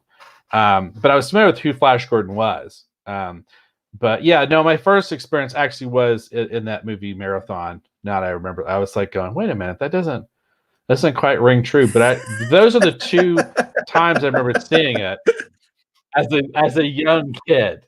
Because the first time I didn't make it all the way through. That's not a reflection on the film. I want to tell you, I love this movie. Okay, it's not a reflection on the film. It's a reflection on the fact that we had 4 or 5 sci-fi films back to back, and I was a little kid and I fell asleep. So, yeah. Bobby says he has a recollection of when he saw it. He said he saw it on station UPN 45 on an old TV with the 2 separate dials. I remember the 2 separate dials, Bobby. Yeah, I remember that. I did too. It came on after Enemy Mine with Dennis Quaid. That would be a good one to review, actually. Enemy Mine. That would be a good one to do too. That's been copied a lot. That's been Star Trek has copied it multiple times. They've copied that. You know what I mean? Even one of the best episodes, I think, is kind of a copy, which is the Shaka when the walls fell and all that kind of stuff. Classic TNG. Yeah, I think that's Darmok. That one feels like Enemy Mine a lot. You know what I mean? So. But there's an Enterprise episode that's a total ripoff. I mean, 100% ripoff of Enemy Mine, where Tucker crashes on this planet with an alien that almost looks exactly like the alien in Enemy Mine. Right. Yeah. That's a good one too. Yeah, very cool, very cool. So that's how we originally first saw Flash Gordon. Just some quick details actually for the movie real quickly. So this film was actually produced by Dino De Laurentiis, and this was actually a bit of a dream project for him. When you delve into actually making of information, they talk about how Dino De Laurentiis actually had a lot of the Flash Gordon, Alex Raymond artwork comic strips actually reproduced in sort of like a style guidebook, and he kept referring back to it when people had questions and said, do it like this, do it like this. Additionally, too, he had actually acquired the rights to Flash Gordon, and I think this is one of the first major theatrical releases that was kind of in the success actually of Superman the movie, which I sometimes think gets lost in translation because it's not an obvious superhero property, but it is a very popular comic book property, and that's kind of why he wanted to move forward with it. But my understanding is he quite loved it. This film was directed by Mike Hodges. The screenplay was actually by Lorenzo Simple Jr. There's another comic book connection there and pop culture connection because Lorenzo Simple Jr. actually was one of the writers on the Batman 60s television series. So in the movie, you're going to see a lot of camp, and they're kind of having a lot of fun. There's a lot of innuendo and sometimes just some overt things kind of here and there. And it kind of falls in line with a lot of the similar things that we actually see in the Batman 1966 television series. Of course, we want to get into the cast just real briefly. Again, Flash Gordon was created by Alex Raymond. The cast includes Sam Jones as Flash Gordon, Melody Anderson as Dale Arden, of course, the great Max Von Sydow as Emperor Ming, or Ming the Merciless. We have Chom Topal as Hans Zarkov, Timothy Dalton as Prince Baron, which I love him in this movie. Brian Blessed, who I also love as Vultan, who is the king of the Hawkmen. Peter Wingard as Clytus, a really great villain. And Mariangelo Malato as Kala, which is she's sort of like his assistant. It seems like a lot of the villains have a lot of right-hand people. Like Ming has one. His daughter kind of had, like everybody has like a right-hand person, that assists them in the Flash Gordon film universe anyway. So now that we've kind of talked about how you remember actually first hearing about or seeing Flash Gordon, we want to talk about how we actually feel about the film today, having actually just recently watched it and revisited it. So tell me, Erica, how do you feel about having actually just recently rewatched Flash Gordon? Well, it's funny because for me, Flash Gordon kind of never totally went away. You know what I mean? I've watched it probably close to 100 times. I've watched it a bunch of times. And again, it's kind of that experience that it's the way it started, where I was just casually over at someone's house. It was on and I watched it. Today, it's currently in rotation on Comet TV. Comet TV is a free channel, over-the-air channel. I have it. I can get it with my antenna. Every time it's on, I just watch it, regardless. And it's kind of like that first time. I almost never see it from the beginning to end. I have seen it from beginning to end, but I almost never do because I just watch it wherever it's at in the story. I told you that the last time I watched it, I think it started at the point where Flash was executed. That's where I came in at, when Flash is killed. And so yeah, I constantly see it all the time. Obviously, I enjoy it because anytime it's on, I watch it. Recently, my brother actually purchased a copy of it, and he introduced it to my kids, and we all watched it together. We had a movie night, and they all liked it. They all enjoyed it. So it still holds up, even with a young audience, with a new generation. It has a charm. It just has a certain charm to it that I think is timeless. You know what I mean? It's almost like a time capsule in a lot of ways, because I remember, like, the first way that I actually heard about the character Flash Gordon was because of my dad. My dad had grown up, watching Flash Gordon, and he had one of those 8mm films of Flash Gordon, one of the serials. Right. And we used to have movie nights, and he would show that. So that was, silent because it was 8mm, but I already knew the character, and some of those designs, from the serials are right in this movie. I mean, they took them like verbatim, the guards and stuff like that. They're just like exactly the way they were in the serials, So it really does span generations, because my dad was a Flash Gordon fan. I don't know if he really liked the movie, to be honest with you, but he was a Flash Gordon fan. I was, and my kids liked it too. You know what I mean? So it really has kind of like a timeless quality and charm. It's not going to be for everybody. Some people are going to feel like the effects are very dated, and they are, but I think that actually enhances the charm of the film. You know what I mean? So there's just something to it. And of course, I mean, we would be completely, out of our minds not to mention the soundtrack. You know what I mean? Yeah. I own the soundtrack. I don't personally own a copy of the movie, but I do own a copy of the soundtrack. My brother has the movie. I have the soundtrack. You know what I mean? The soundtrack is it's like nothing else. This is Queen, like in top form. You know what I mean? Freddie Mercury, almost godlike. You know what I mean? As far as a singer at that point. You know what I mean? And it's like nothing else. It's just like nothing else out there. You know what I mean? And the fact that this famous rock band did the score, I mean, it kind of puts it in that sort of like almost legendary status, because that doesn't happen. When else? Right. Who else has done that? You know what I mean?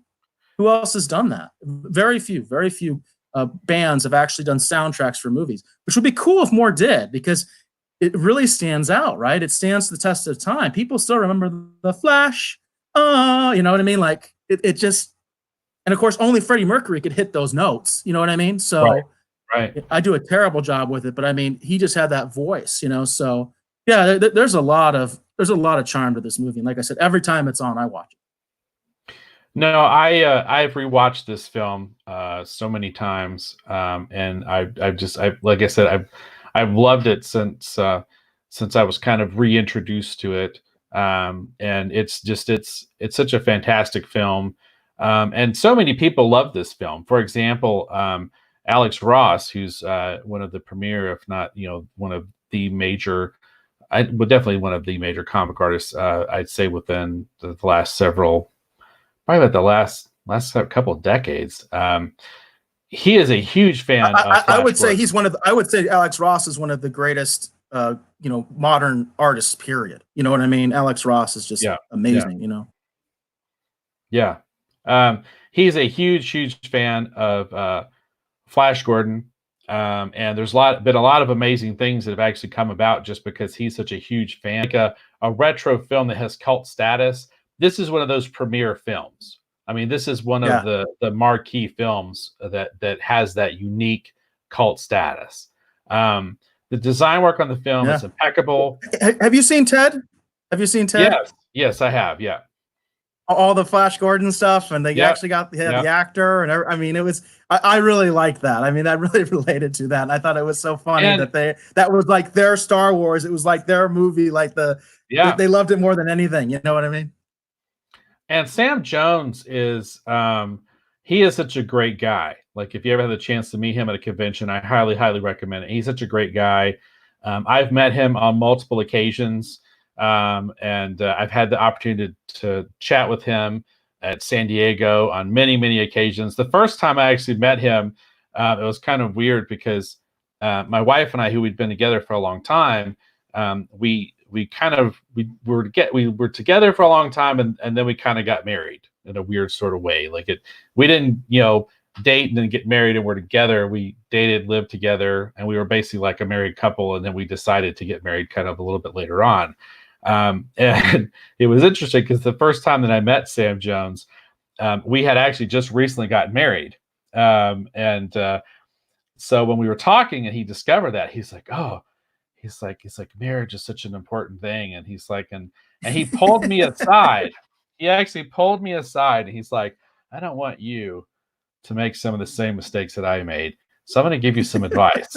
So Flash Gordon actually gave me some advice to help me in my marriage. Flash Gordon gave you marriage advice. Yeah, he did. Awesome. And his advice was totally right. But just he's a super nice guy. And this is such a wonderful character and a role for him to be associated with because it's such a great hero. But part of what we're doing here is we're doing a spotlight, hopefully on Max Von Sydow because he just recently passed. And I love his portrayal as being the Merciless in this film. Absolutely love it. Oh yeah. So, it's iconic. It's iconic. There's just no. Oh yeah. Yeah. So here real quick, I'm going to show you this just out of this book here real quick. This is, of course, the one of my favorite scenes from the movie. This is where Ming the Merciless kind of confronts Flash Gordon. And I love these lines from this scene. So they're kind of talking, and he's kind of laying it out for him what's going to happen. And he tells him, Flash says, why would you do that? Because he wants to give Flash Gordon a kingdom of his own to rule over. And he says, you're a hero to the people. You've survived every peril in Mongo. Your name is whispered in the streets. You even slew the dreaded Clytus. Who better than you to rule a kingdom? And then my favorite line is we kind of narrow it down. And there's this great scene in the film where he talks about, it says, then your answer is no, a pity. I'd much rather have you on my side than see you scattered to atoms. And he kicks this cup like off into the oblivion. I love that scene. Max von Sydow is so great. When I think of Max von Sydow, when I think of people like Frank Langella who plays Skeletor, these are like Darth Vader. Like these are your quintessential megalomaniacal villains. You mentioned Raul Julia in Street Fighter. Yeah, another great. Raul Julia as Bison. Yeah, absolutely. This film is worth watching just to watch Max von Sydow do one of those, in my mind anyway, quintessential, classic, iconic, megalomaniacal dictator villain. It's wonderful just how controlled he is with everything, and how even when I picked this image specifically for this moment because there's this scene where Flash has the sword and he's going to cut him down, and Ming is basically beaten. And Ming's reaction to Flash is like, how dare you? How dare you raise a sword to me? Who do you think you are? Like, it's just such a great villain portrayal. Yeah, it's So, the kind of the image that's up there right now is when he's when oh Ming is yeah, defeated and he's coming at him with the sword. Yeah, that's a very standout scene. Man of Sand mentioned, he said, I remember Sam Jones, Flash Gordon, also being in The Highwayman, which I'm not familiar with that. But he said, along with Diana from V and Tuvok. yeah. And I did watch V, and I have watched Voyager, so I'm familiar with those actors. But are you familiar with The Highwayman? I am familiar with the Highwayman. Some people, for those of you who have the DC Universe app, I don't know if it's still on there because I'm currently not subscribed to DC Universe, but I was. For a time there, you could actually watch the Spirit TV pilot.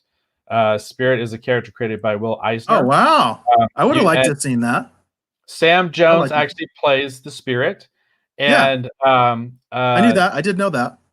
Commissioner Dolan's daughter is actually Major Kira from Deep Space Nine. Really? Yep.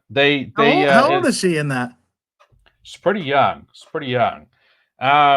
It's they Like a kid, or is she like a teenager, or what? How no, old is she? she's probably late teens, early 20s. She's I mean, she's kind of she is the love interest for the Spirit. So she's young, but Wow. she's not too young. But Right. one of the things that's great is it's a really great transfer. So one, you can see the fact that they didn't have much of a budget, but number two, it's just a really great transfer. And if you love Will Eisner's character, the Spirit, it's definitely more faithful than the big budget film that they did many years later. In my mind, I'm happy to. I'm happy to say I actually met Will Eisner once. Well, that was back when I was with the Phoenix Comic Con on staff, and I invited him to the show. And unfortunately, I think the next year he died. But I did get a chance to talk to him, and I invited him to Phoenix, and he took my card. He was interested, but I think like within a year he died. So I had a nice little conversation with him. Will Eisner is one of my heroes, and I had the opportunity to actually meet and talk with Will many times over the years. Whenever he was at a show or nearby, or we were I always tried to make the time to go over and stop and talk to him. The first time I actually got to talk to him was in 1993, and it was actually the first time I actually went to San Diego Comic-Con, and he and his wife were getting ready to go do lunch, and I didn't want to bother them. And this is in the days when he would just be over in Artist Alley, and he had a small kind of modest setup, and people knew that he was a legendary Will Eisner. But sometimes the older legendary creators, they don't draw as much attention from the current audience as really is warranted or maybe should have happened. Well, not everybody. Well, the other thing is not a lot of them didn't have the promotional skills of Stan Lee. That's kind of why he said, because he was like a master showman in a way. You know what I mean? Stan Lee, and a lot of these other creators. Like I remember Will Eisner being very kind of humble and kind of soft spoken. You know what I mean? He was, and what happened was he and his wife were getting ready to actually go do lunch, and when I saw they were packing up to get ready to leave, I didn't want to bother them, so I just turned and went the other way. And so I was kind of in a bit of a kind of bustled crowd trying to make my way through, and I felt this finger tap on my shoulder, and I turned around, and it was Will Eisner. And he's like, "Hi." He's like, "You were coming over there." He's like, "Did you have something you needed signed, or did you have a question?" And I was absolutely like flabbergasted. It's like, "Oh yes." It's like, "But I didn't want to bother you." And he's like, "Oh, you're not bothering me at all. That's what we're here to do. Come on over here and let's talk." And Will was just such a nice, humble guy. And one of my most prized possessions of anything I've gotten autographed or signed by an artist is actually Will took the time and he actually wrote a personal inscription inside my copy of The Dreamer because he knew how much I wanted to be a comic book artist. Cool. It's just he's such a amazing gentleman and such a tremendous talent. But if you're interested in the Spirit and you have the DC Universe app and you haven't had the chance yet to watch it, watch the Spirit that's actually on like I said, I hope it's still on there, but it had been for quite some time.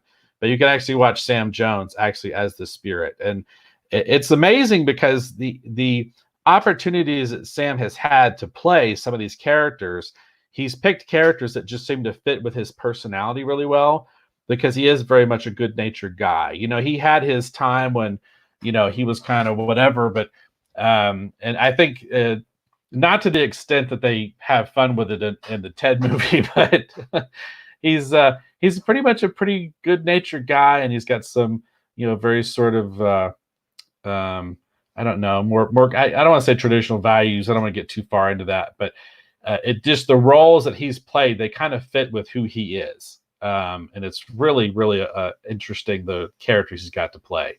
No, yeah, he's great as Flash Gordon as well. It's just this film is just full of so many great performances. You would talk about Timothy Dalton as Prince Baron. I love that scene where they're battling on the disc with the spikes, and Flash actually reaches out to actually save him and pulls him back up on the platform. And then he delivers that great line, "Where you go, I follow." Because Timothy Dalton plays this movie straight. Straight. And it's so great because you have some people that are chewing this scenery, like Max Von Sydow.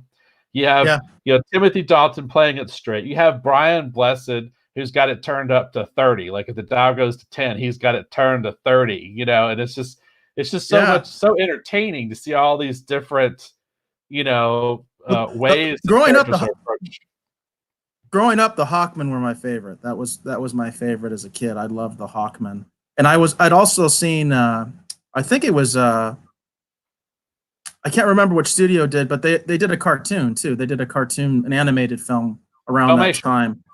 Yeah, Filmation. Actually, Filmation. When we talked about last time, we were talking about He-Man, last episode. But they did a pretty good animated film, and I remember that one very well too. And I loved the scene when they attacked the Hawkmen. I always remember that scene when they attack the Hawkmen. The Hawkmen are all trying to fight, and Ming has these like spaceships and stuff like that, and they're fighting the Hawkmen. I just always thought that was really cool. So I always liked the Hawkmen. The Hawkmen always stand out to me, and of course, the actor who played the King of the Hawkmen, he was also on one of my other favorite shows, which was Blackadder. So he was on Blackadder as well, and I love. And he's like the same character in Blackadder because he's the king. You know what I mean? I don't know if you've ever seen Blackadder, but it's like the same character. So yeah. He's been in a ton of stuff. Yeah. And he's such an iconic genre, kind of character actor. And then that's what this film's full of. He's a character. He's a character. Yeah. That, you know what I mean? He's definitely a character. Yeah. It's interesting too because I think Flash Gordon is the only character I think so far that we've almost covered in almost every single iteration on the show, because actually we have actually covered Greatest Adventure, which is actually the Filmation animated feature. Stephen Reed, who's a fantastic animator, Stephen Reed and Stephen Reed and I actually covered that. And then the Janimal and Stephen Reed actually covered the regular Filmation series. And we covered those actually on retrospective. I think one or two of those episodes are available on Facebook. And I need to re-upload those. I apologize because they were on the YouTube show, and then I pulled the YouTube thing down because I got mad at YouTube. But anyhow, I need to re-upload those. But Flash Gordon's the only character I think we have covered in almost every single adaptation, except for the sci-fi TV series, which we're probably never ever talk about that. That's not very good. Right. I've never seen that one. It's bad. It's bad. Not a fan. Apologies to anyone that might have liked that show. I didn't care for it. It removed. It was so grounded and tried to be so modern in its approach that it removed all of the things that made Flash Gordon to me. Ming the Merciless was kind of more Lex Luthor-y. He was just sort of like, he was like a corporate dictator, Well, might make sense in a modern context. Within the context of what Flash Gordon is, it doesn't really play out very well. He needs to be the more power mad dictator, kind of that melodrama. It is part of what makes Flash Gordon to me. So yeah, I agree. Yeah, absolutely. Yeah. And of course it's grounded also in those old serials and all that kind of stuff. So yeah. So yeah, no doubt. Yeah, I feel like those are just important concepts. So very cool. Yeah, and also I think the design too. The design is also very grounded in like the serials and stuff. They didn't really mess with it, and I like that aesthetic. You know what I mean? Like you don't really see it anywhere else, except like Buck Rogers, the old Buck Rogers type stuff. But I like it. I like the approach that Buck Rogers did too in terms of kind of redoing everything. But I like the fact that the Flash Gordon is kind of so retro. It's not really a reflection of its time. Again, it becomes timeless because of that. You know what I mean? Because it isn't a reflection of its time. Right.